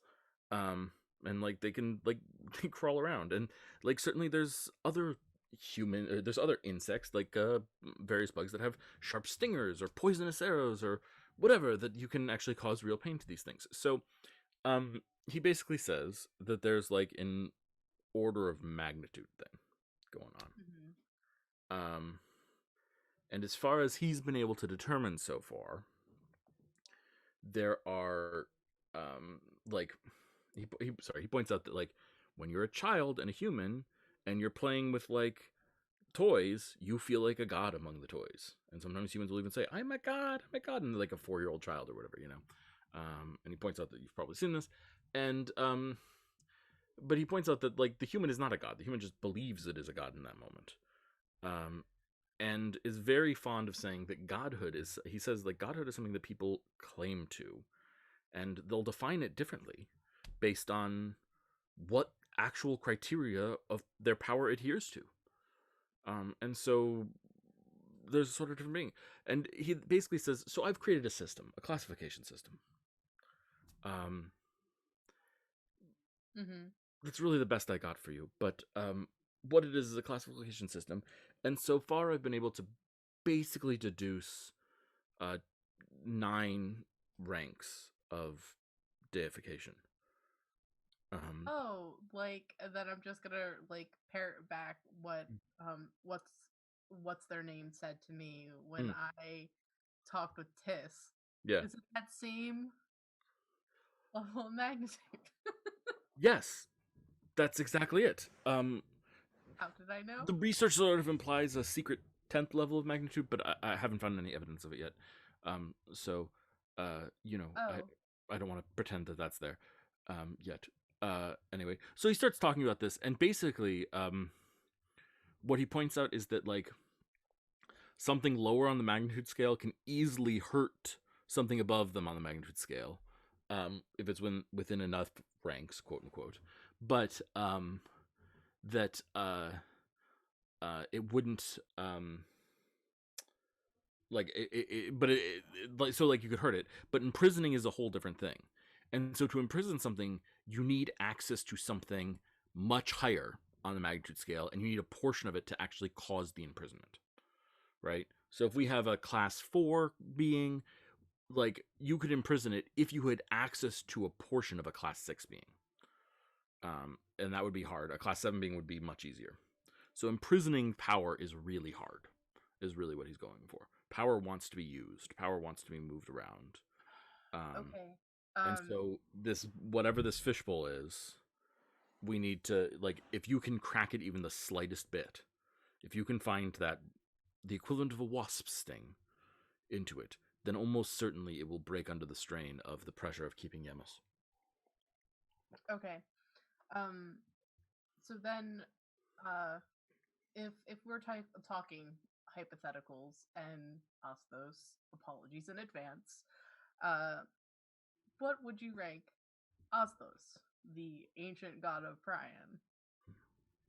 So he asks Osthos some questions. He asks you some questions to ask Osthos, and Osthos then answers the questions. And roll an insight check. Oh god, okay.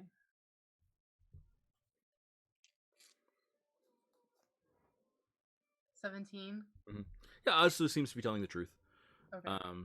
He's a trickster god, but you can tell on some level that Osthos is legitimately curious about this himself, because Osthos, as you have been made aware, is aware that there are beings that are more powerful than him, right? And if he is interested in becoming more powerful, then this is actually really useful for him to think about. And Alum consults his note, asks him questions, fills out a form, and says, if he's not lying, if he's not misdirecting, if he's not overstating his power, seems like a 6, maybe a 7. Compared to the Kraken. Probably a 5. So the Kraken's a 5? The Kraken is weaker, yes, substantially. If they got into a fist fight, Osthos would almost certainly win. Okay. Because the man who made the box is a lich. So he's not one of these beings. He's not limited by the same restrictions and rules and things like that. But right. if he made the box, then he almost certainly has access to something. And you said it was Yemis? Yeah, not child Yemis. Fish Yemis. Fish Yemis. Yes, Juno has mentioned Fish Yemis to me. I don't know how powerful Yemis is, but assuming Yemis is a similar power to Osthos here, then probably we're talking that the Lich has access somehow to a portion of something of class 8 or 9. Would the creature of rotten bone be of that caliber? No, almost certainly not. They're probably closer to the Kraken level. But their skill at using their abilities is high. Okay. So, even if the Lich teamed up with... So, I guess what I'm driving at is, even if the Lich teamed up with the Kraken to make this container, it would still not be... They'd need access to something physical from a higher level. Physical from a higher level. Did Juno, just an over-the-table question, did Juno tell someone about sticking the feather in and pulling it back out? She would have, yeah, during their meditation practices and studying. Yeah, for sure. All right. So when you mean something physical, you mean the feather.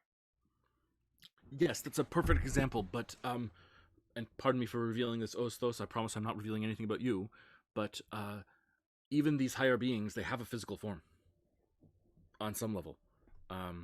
This is gonna sound silly, but if you cut off the Kraken's foot, for example, you could use that foot to imprison something class 2 or 3, probably pretty easily. Okay. And just to clarify for Jess, the scale is going so 10 is 10 would be power. The highest thing, and it's theorized. He doesn't even have a real he doesn't found evidence of it. Yeah, so 10 is I just wanted to make sure that it wasn't the other way in scale. Yeah, no. One is the top tier. No, we're levels up. Okay, cool. Okay.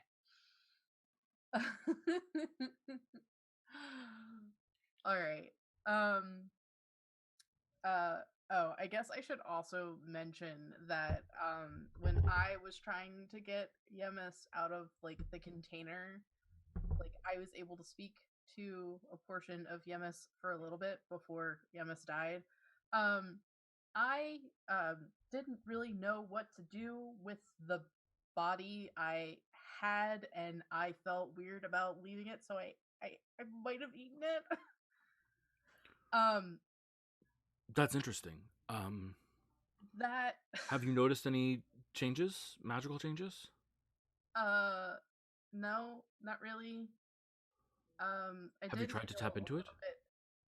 Bit, sick because obviously I was drinking seawater and a fish. Sure, yeah, of course. Have you tried to tap into it? No, I didn't even know where to begin. or even that it would do anything, because when I talked with Oslos about it, it seemed like while doing what I did was probably like the smartest thing I could probably do with it wasn't going to do what I thought it was going to do. I think you hear Which, Osthos in your like, mind. over the table, I Yeah. don't remember what it was that it was supposed to do. Uh-huh. Oh, It was oh, supposed to because make... because it was like God's blood, right? And I was Yeah, like, yeah, God's oh, blood. yeah, this is a fish. I ate the fish. I have Yeah. God's Yeah, blood. yeah. That's exactly right. Okay. Over the table, in your head, Osthos says, I wouldn't pay much attention to this part. It doesn't seem that important, right? We can go on. You're concerned I'd use this against you, aren't you? What? No, we are friends. There's no way you would use it against me. Is he being facetious? Roll an insight check. Sure. That's a 19. Osthos is absolutely friends with anyone that can help him if he's friends with him. He thinks of you as his friend. Okay. You are here to help him accomplish a goal. That means you are a friend. He doesn't really Right, understand the word friend in the terms of like self-sacrifice or mutual aid or something like that. It's more like mutual aid to accomplish a goal. That is what makes you a friend. Right, no, but he said like it's not beneficial for me to listen to this part.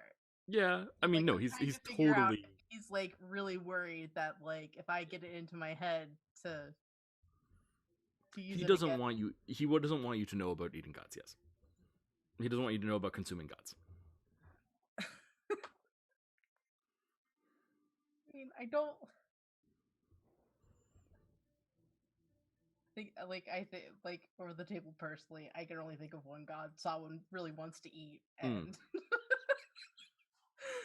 Yeah, yeah. I mean, absolutely. So, um, so in your dream space, you consumed the fish. yes, Okay. Well, it's it's in your dream space. It's not in the physical world, so that makes it a little bit more metaphorical. But I would imagine that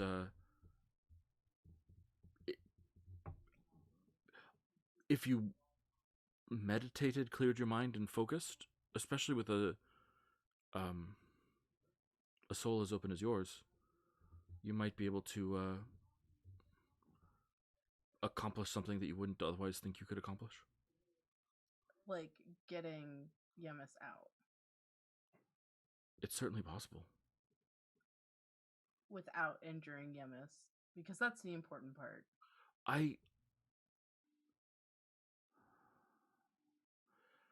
I don't know if you could seriously injure Yemis. Obviously, the imprisonment is a lot, so there's forces in play there that are great, and I don't understand them all. I'm not going to... by the way, in case you're curious, by my own scale and categorization, class 2. Um, but, you know, I don't think you could seriously hurt Yemis. You might be able to use that to pierce the shell, though, and free Yemis. I can't... I've never had to do anything like this. Right, same. But I figured since you've been around a lot longer than I have, how many years to my 22 rather short years on I don't the deny that, planet? but I do not deny that, but I also...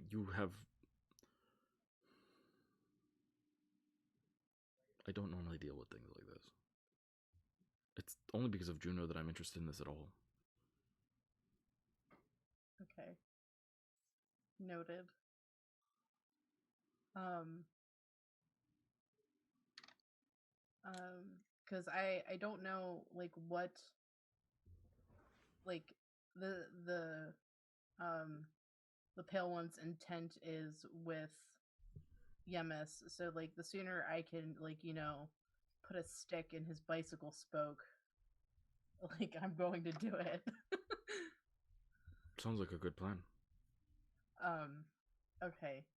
So I guess what you're saying to me is I need to think on it, meditate, and then try again. That's what I can offer you. Um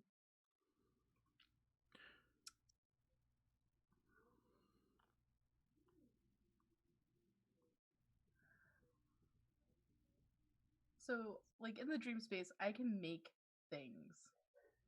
Is making, like, if I made something in the dream space and dropped it into the container, would that be, like, hypothetically enough, like, to do something? It depends on the strength of the metaphor. Oh, God. Okay. And the strength of your will. And the power behind it. All right.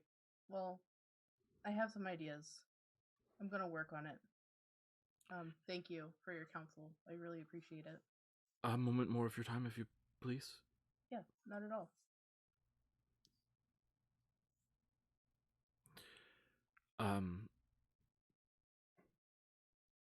Juno took me on a trip. Took me to chat with a tree.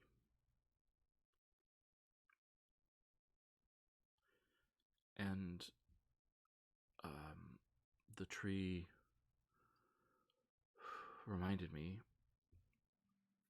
that my interest in aiding Juno has led me to abrogate my responsibilities elsewhere.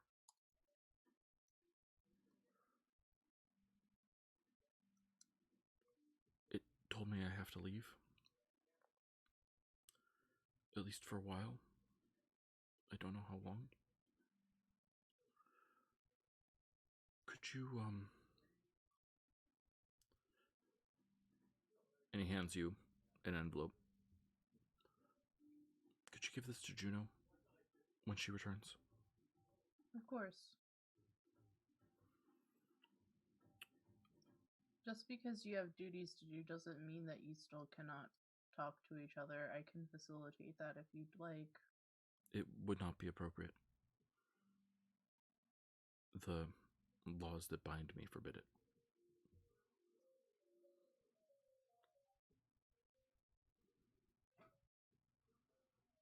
Well, if she wanted to send you letters, there's no harm in that, right? Yes, but well, it says in there she'll see, but I won't be allowed to write back.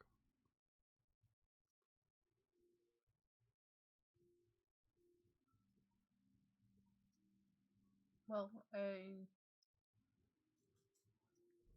understand how, or I can certainly empathize with how upsetting that is not being able to write back, but at least you can possibly have letters as comfort.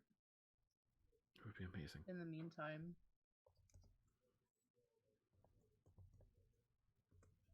In the meantime. Take care, Sawan, and good luck. Thank you. Sincerely, for your help. I know that it might have been overstepping bounds because you and I have not really had many exchanges at all. So I really appreciate your time, and like I'll just take my hand and hold it out so he can shake it. Yeah, shakes it right back.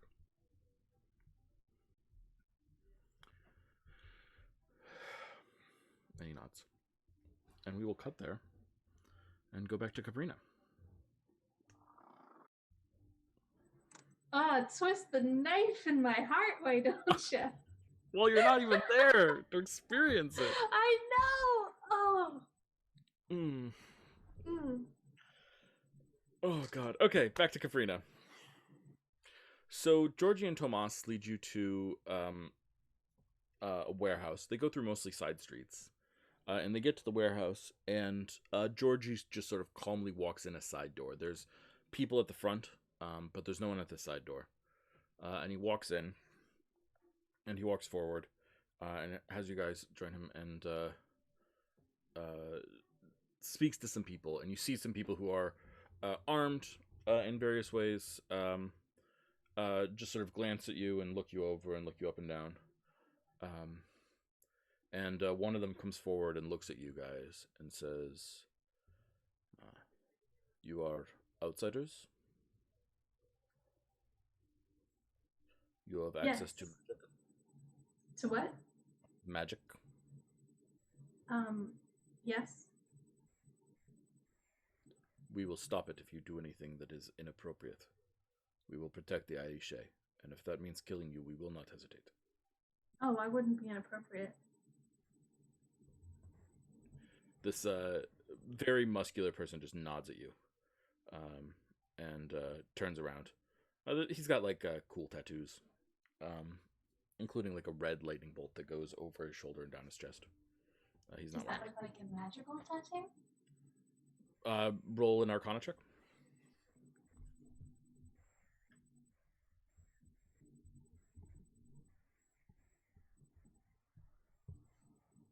And Thomas will also say, if there's anything else that we can do to sort of reassure you of our intentions, not to act unexpectedly or jeopardize your leader, we would be happy to try to accommodate that within reason. He means like, is there any etiquette? Like, do we need to bow? If you wish to show respect, show respect. But she will command it either way. I'm used to that. You know, it could be, but it definitely like is a representation of speed. Either like either in a magical enchantment of speed, or like this guy is fast and a fast runner. You notice that his legs are like powerfully built as well. And so he got it to represent, "Whoo, I'm fast," you know. But it's something like that. Oh, Sure.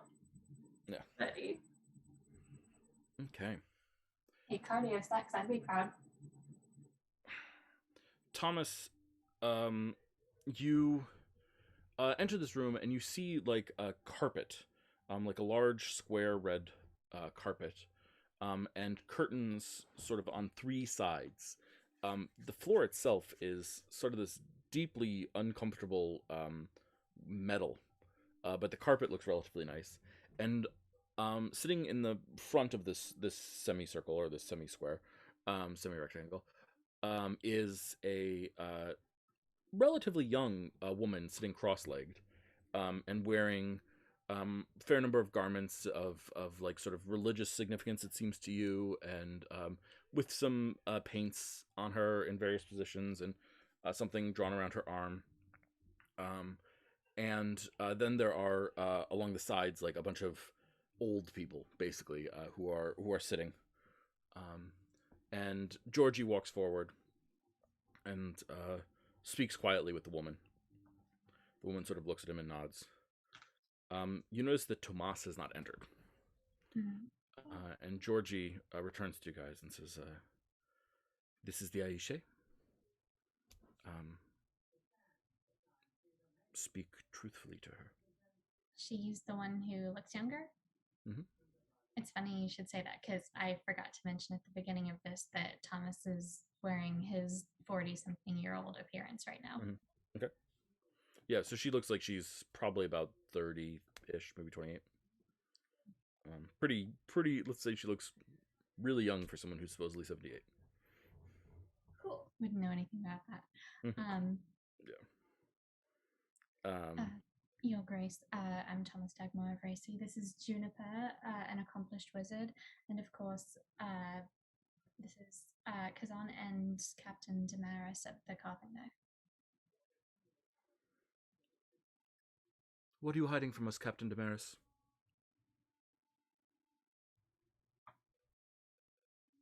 Oceana smiles, says, "It's not my mission. I'm just here keeping Thomas safe."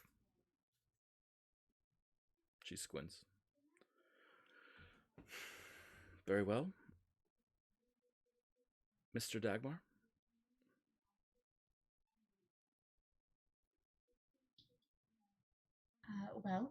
We're not sure about what Georgie here has been good enough to fill in, but we just relayed to him at our meeting that we are looking for an artifact of some significance, a powerful quill, which seems to be in the hand of one of the demons tormenting this city. Yes, it'll be in Ogth's possession, down in the bottom of his vault.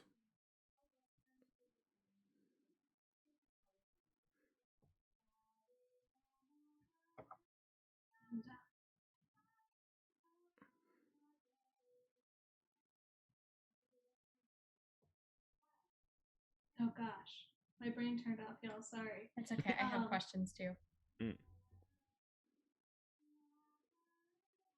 of course, I can't speak for everyone, of course, but it seems you may all be in a situation with these two demons. If there's anything we can do to assist while we're here. Are you demon slayers? I've never had the opportunity to, no. Thomas looks at Kaz like, huh? So you come here with no expertise, and forgive me, there are 5 of you here. We found the 3 others on the far coast, and maybe 15 more men on your boat? And you expect to take on Ogthith and Mazatir? You have to forgive me if I find this, shall we say, highly unlikely. We are somewhat capable. We've made it through the maelstrom so far. A feat that I am given to understand is impressive, but so far only demons have done it, which means that from my perspective, is there a more demon likely to be alive with them. test? No, you are human enough, I can tell. Well, you are human enough. And you are... Foxfolk. Foxfolk, yes. In an elven guise. Fair. Oh, hold on, I can switch back. No, it's fine. It's quite fetching. Nice. However you're comfortable. I don't wish to make you uncomfortable. Yeah, she'll switch back because her dress was fitted for a Foxfolk. Oh, it was like a little knee-length dress for a second. Yeah, she was looking very modish, like 1920s style flapper dress. I love it. Point. Yes, just humans and juniper hair. Well, and the... whatever that thing is. What thing? I'm going to have to ask you not to speak to my family that way. I apologize. I just don't know what species she is. She's a person. I'm not denying her personhood. Merely pointing out that she's not human. Thomas turns to Oceana and says, "Don't listen to her, darling." The Aisha starts laughing.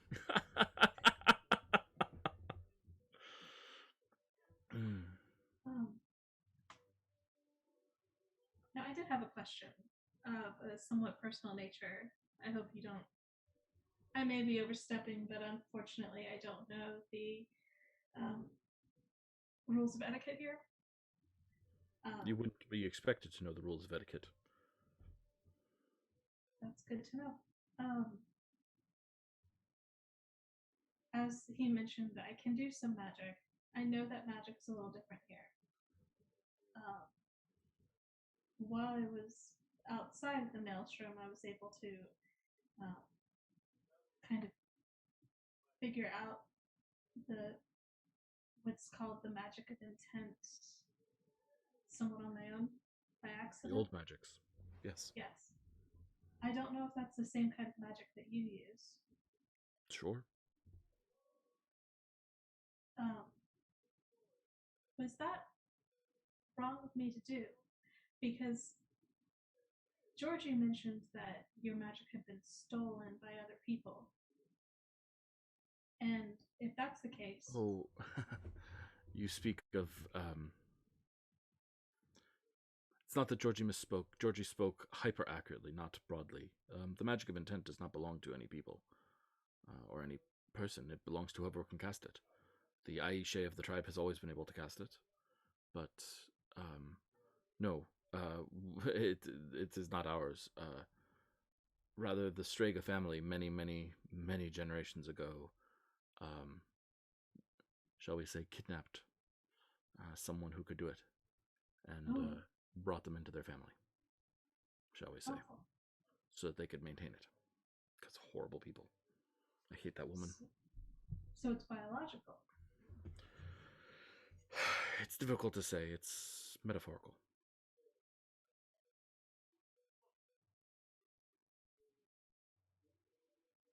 And in this maelstrom, was it... I presume you are an orphan? Me? I assume. I was And in the adopted. sense that you did not have parents or know who your parents directly were, but were raised elsewhere, either by a group or outside? Yes. Mhm. Yes. Aptitude for magic, studied in a school, Briefly. didn't fit in, No. always felt like something inside of you was itching, wanted to get out. Vaguely uncomfortable. I mean, maybe yeah. Found friends later in life rather than earlier. That doesn't happen. That's Throw not. yourself into purposes.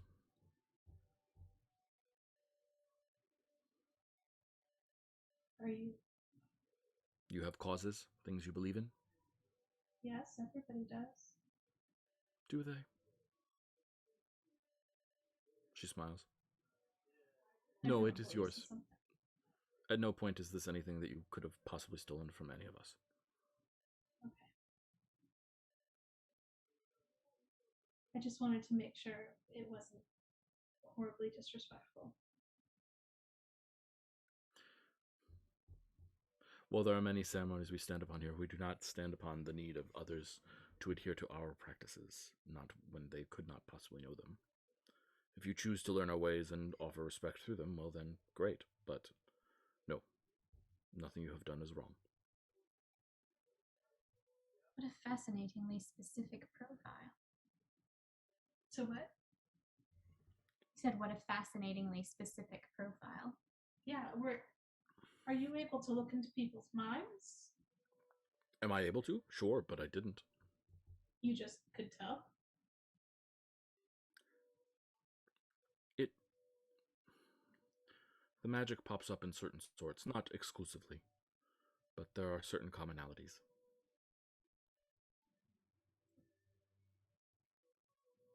And here I assumed that perhaps an ability to cold read people would come in handy in a city where things may not always be as they appear. It certainly was at one point, but now things have devolved so much that the use of cold reading, as you say, has diminished. I'm glad to pull it out again, honestly. Well, hopefully we'll all be such good friends in short order that it won't be necessary at all.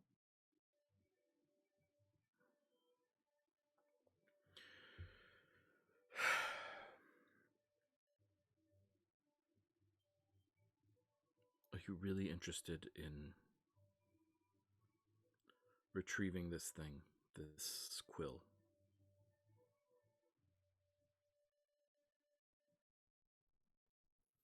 We would not have come so far and lost those we have already lost to a force like the Maelstrom without a reason that is literally life and death. The maelstrom limits the effect of magic. It prevents us from escaping, from leaving, from trying a new life. None of us have made it through the maelstrom before. You were saying? My apologies. What generates that? As far as I know, it is a natural phenomena. It probably comes from somewhere. There certainly are stories of us not being trapped, but it's been so long now. Anyway,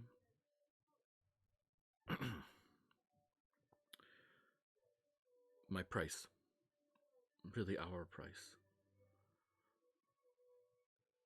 should we succeed in recovering this artifact, you will sail back through the storm, and you will use it to erase the storm.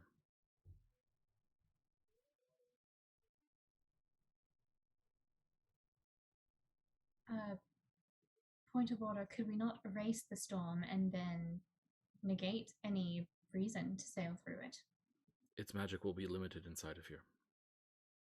Right, but effectively, if we are able to travel beyond the maelstrom without actually physically passing through it, just as long as we get to the outside of it. Sure, if that works.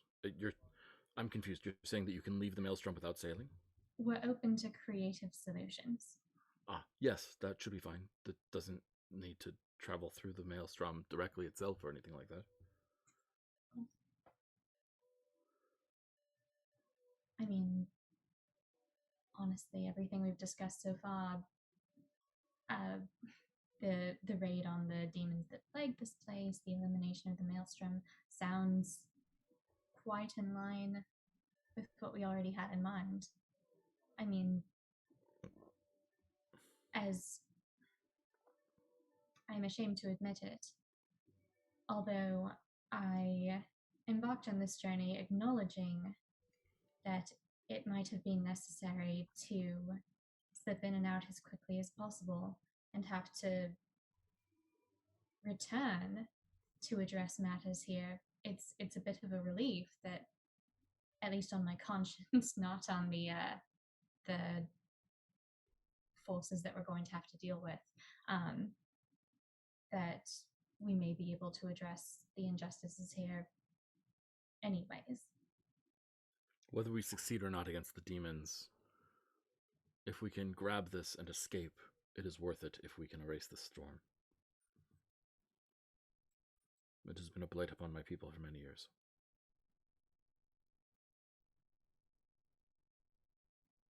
Well, I'm sure that even experienced sailors, and he turns to Oceana, he says, would agree that doing away with it would greatly ease passage in and out of the region.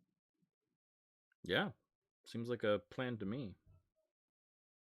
I like it. But your call, Thomas. I'm here to support you. Insight check. Hmm? Why does she keep making me do insight checks?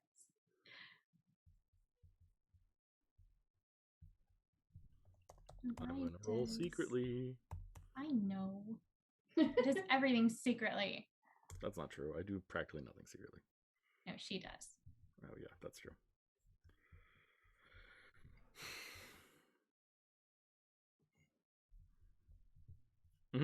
Yeah, that's definitely going to read her. I can't see what it is. You got it. Yeah, great. Awesome. I mean, he already knows something's happening. He just has no idea you what. You are already aware that something's happening. This was just to see if you get more info on it. Mm-hmm. The members of the crew that have come ashore independently, are they being detained or? We'll release them if you agree to our terms. Or we'll put them in a dinghy and send them back out to their boat. We don't harm prisoners here.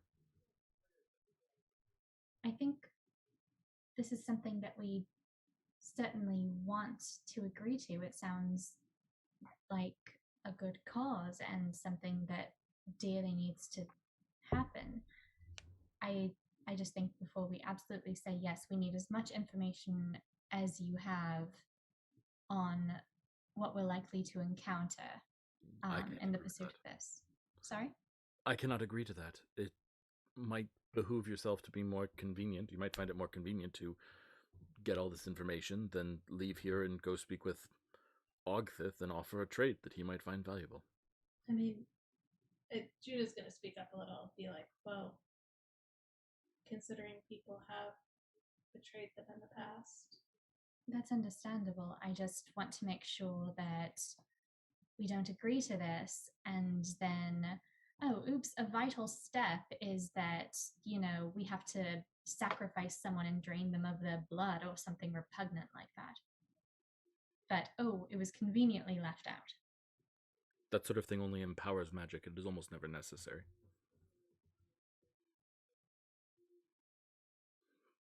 Well, I see no reason why the intention shouldn't be as straightforward as you explain it to be.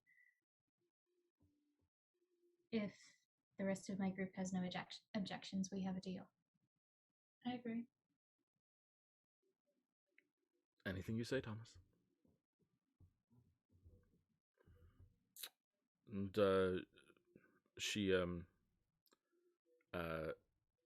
stands up from her cross-legged position and walks towards you. She jangles. Her skirt is beaded as she walks, and she comes towards you.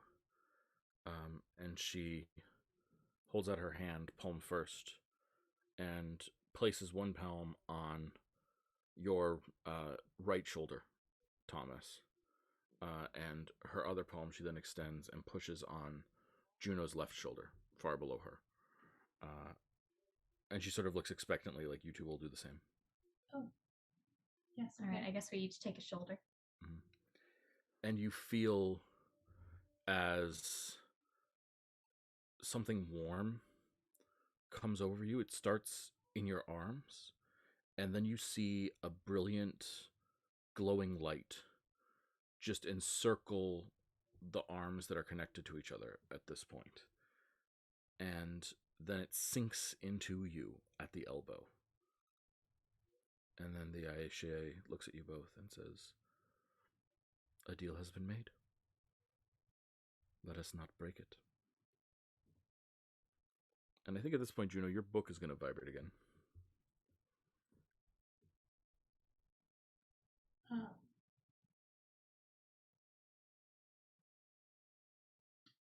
I'm going to ignore it because we just made, we're in her presence right now.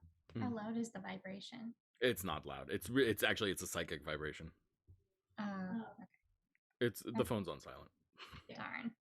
Juno is going to say that,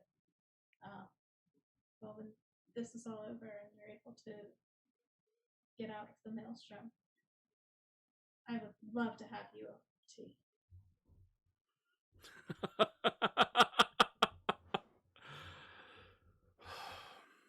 I remember loving tea. We have not had some in many years. I miss it. Come by my house in Racy anytime. Speaking of cold reads, what do the older folks lining the room look like right now? Yeah, roll an insight check.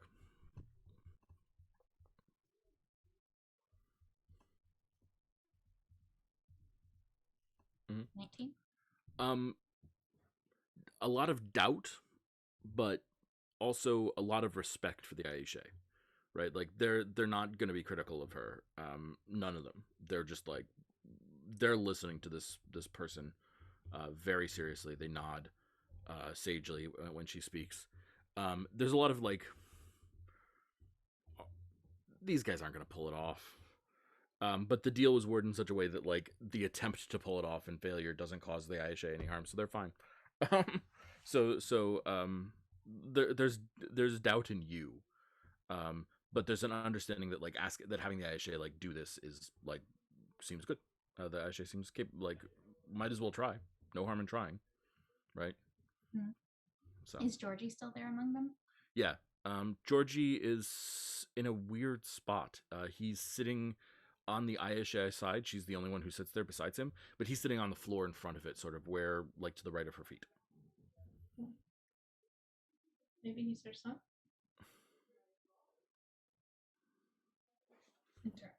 Probably not if she was 18 and he was a kid when all of this kicked up.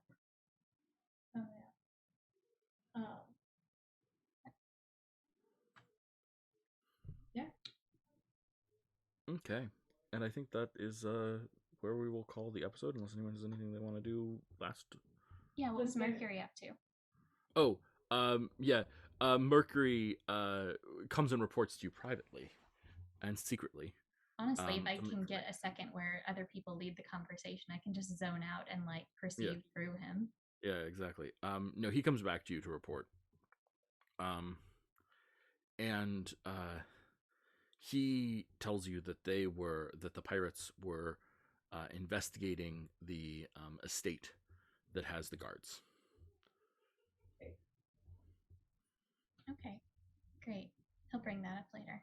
Okay. And Juno? If she has a moment of privacy, she might crack the book just a little.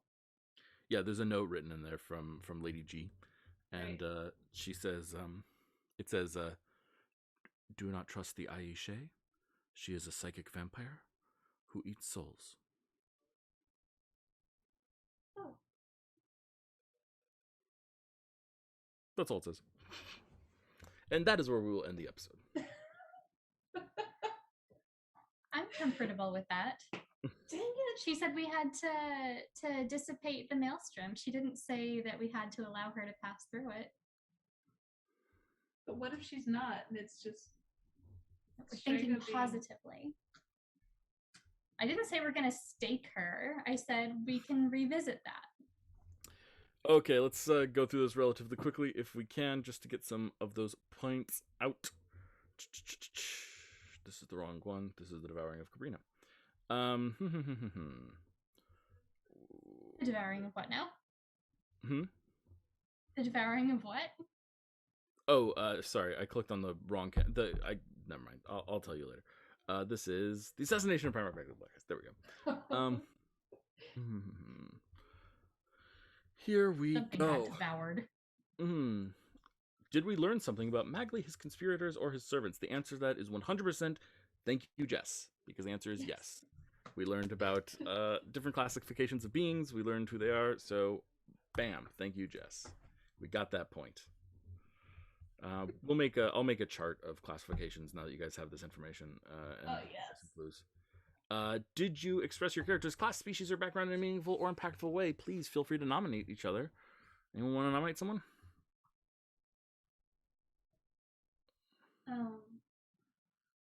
Thomas. Oh, I was thinking So something. much. Go ahead. Sorry, I was gonna say Thomas, yeah. Because this whole thing is about him and his underwater boo. Really? Okay, Sorry. I'll take it. I mean, That's fair. but I think his you could feel the panic kind of setting in. Yeah. As everything's closing in around him. Yeah, it's pretty fun to watch. Thomas is doing a good job. Sarah's doing a really good job with Thomas. Thomas, do you want to nominate Samhain? I definitely do.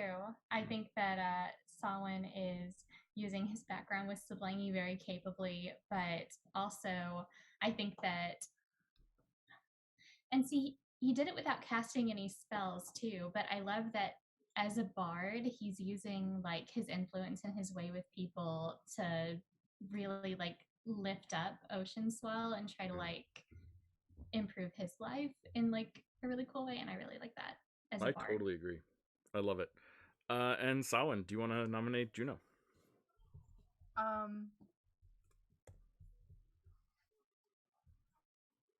Oh, what moment do I choose? I know.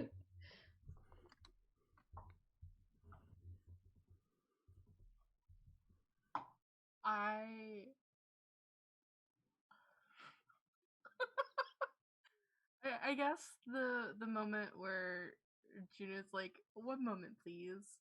Let me just go catch people up to where they need to be. Yeah. I love it. Okay, did you overcome an obstacle or impediment to your character today? Let's stick with Samhain. Yes. Do you have one you want to single out?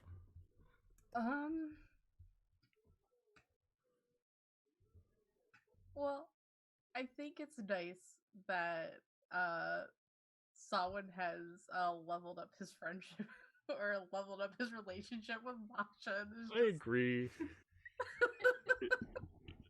I agree. That's been coming down the pipe for a little bit. But Masha having some very negative experiences recently in her life has made her like come to value Samhain a lot. So being captured by the same people for the second time and imprisoned in the same dungeon. I wonder if she was thinking, when's Samhain gonna get here? Seriously, it's been 2 days. Where is that kid? Why hasn't he noticed I'm gone yet? Seriously. Excellent. Faye, Juno overcome something today? I feel like the fact that she's like playing both hands. Because she's been moving away from being duplicitous. Yeah. And while she's being honest with these folks, she's working with someone they hate. Yeah. And it came out multiple times that they hate her. Yeah. So, And that's been kind of like an issue. yep. And absolutely, Sarah. What about Thomas? Overcoming something? It doesn't matter if it puts strain on their relationship right now. He's not going to stop bringing up to Oceana that she needs to let him in on the bigger picture, even though being available emotionally hasn't always been a thing for various reasons. I've got like a solid 10 pages of backstory on her entire childhood. I'm just like subliminally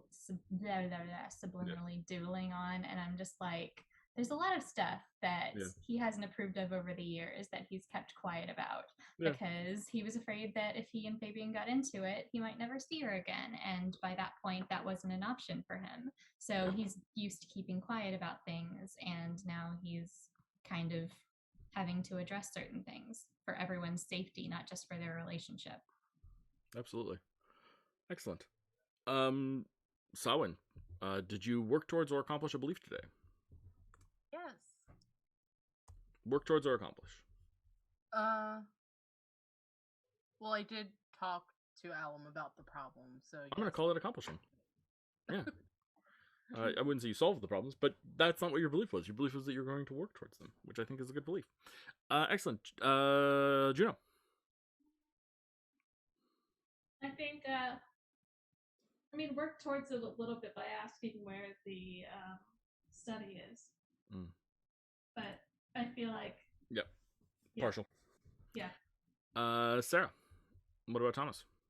I feel like by himself he would have worked towards it, but with Juniper's help, he definitely accomplished being able to kind of get a lay of the land and, determine whether people there would be willing to help them or not, or if everyone was just totally wasted.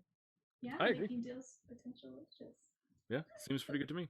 Well, guys, that was a lot of fun. I hope that you had a lot of fun. I'm very excited to be back in Caprina. I haven't been here in a little while, and it's fun to be here again and to see how it's changed and developed over time. Marco, if you're watching, I hope you're not mad at me. Oh no. I'm sorry that your boyfriend lost his tongue. And go live good and happy lives, everyone. Please take care of yourself. Please take care of each other. And as always, the best advice that I can possibly offer to you is don't forget to call your cat and feed your mom.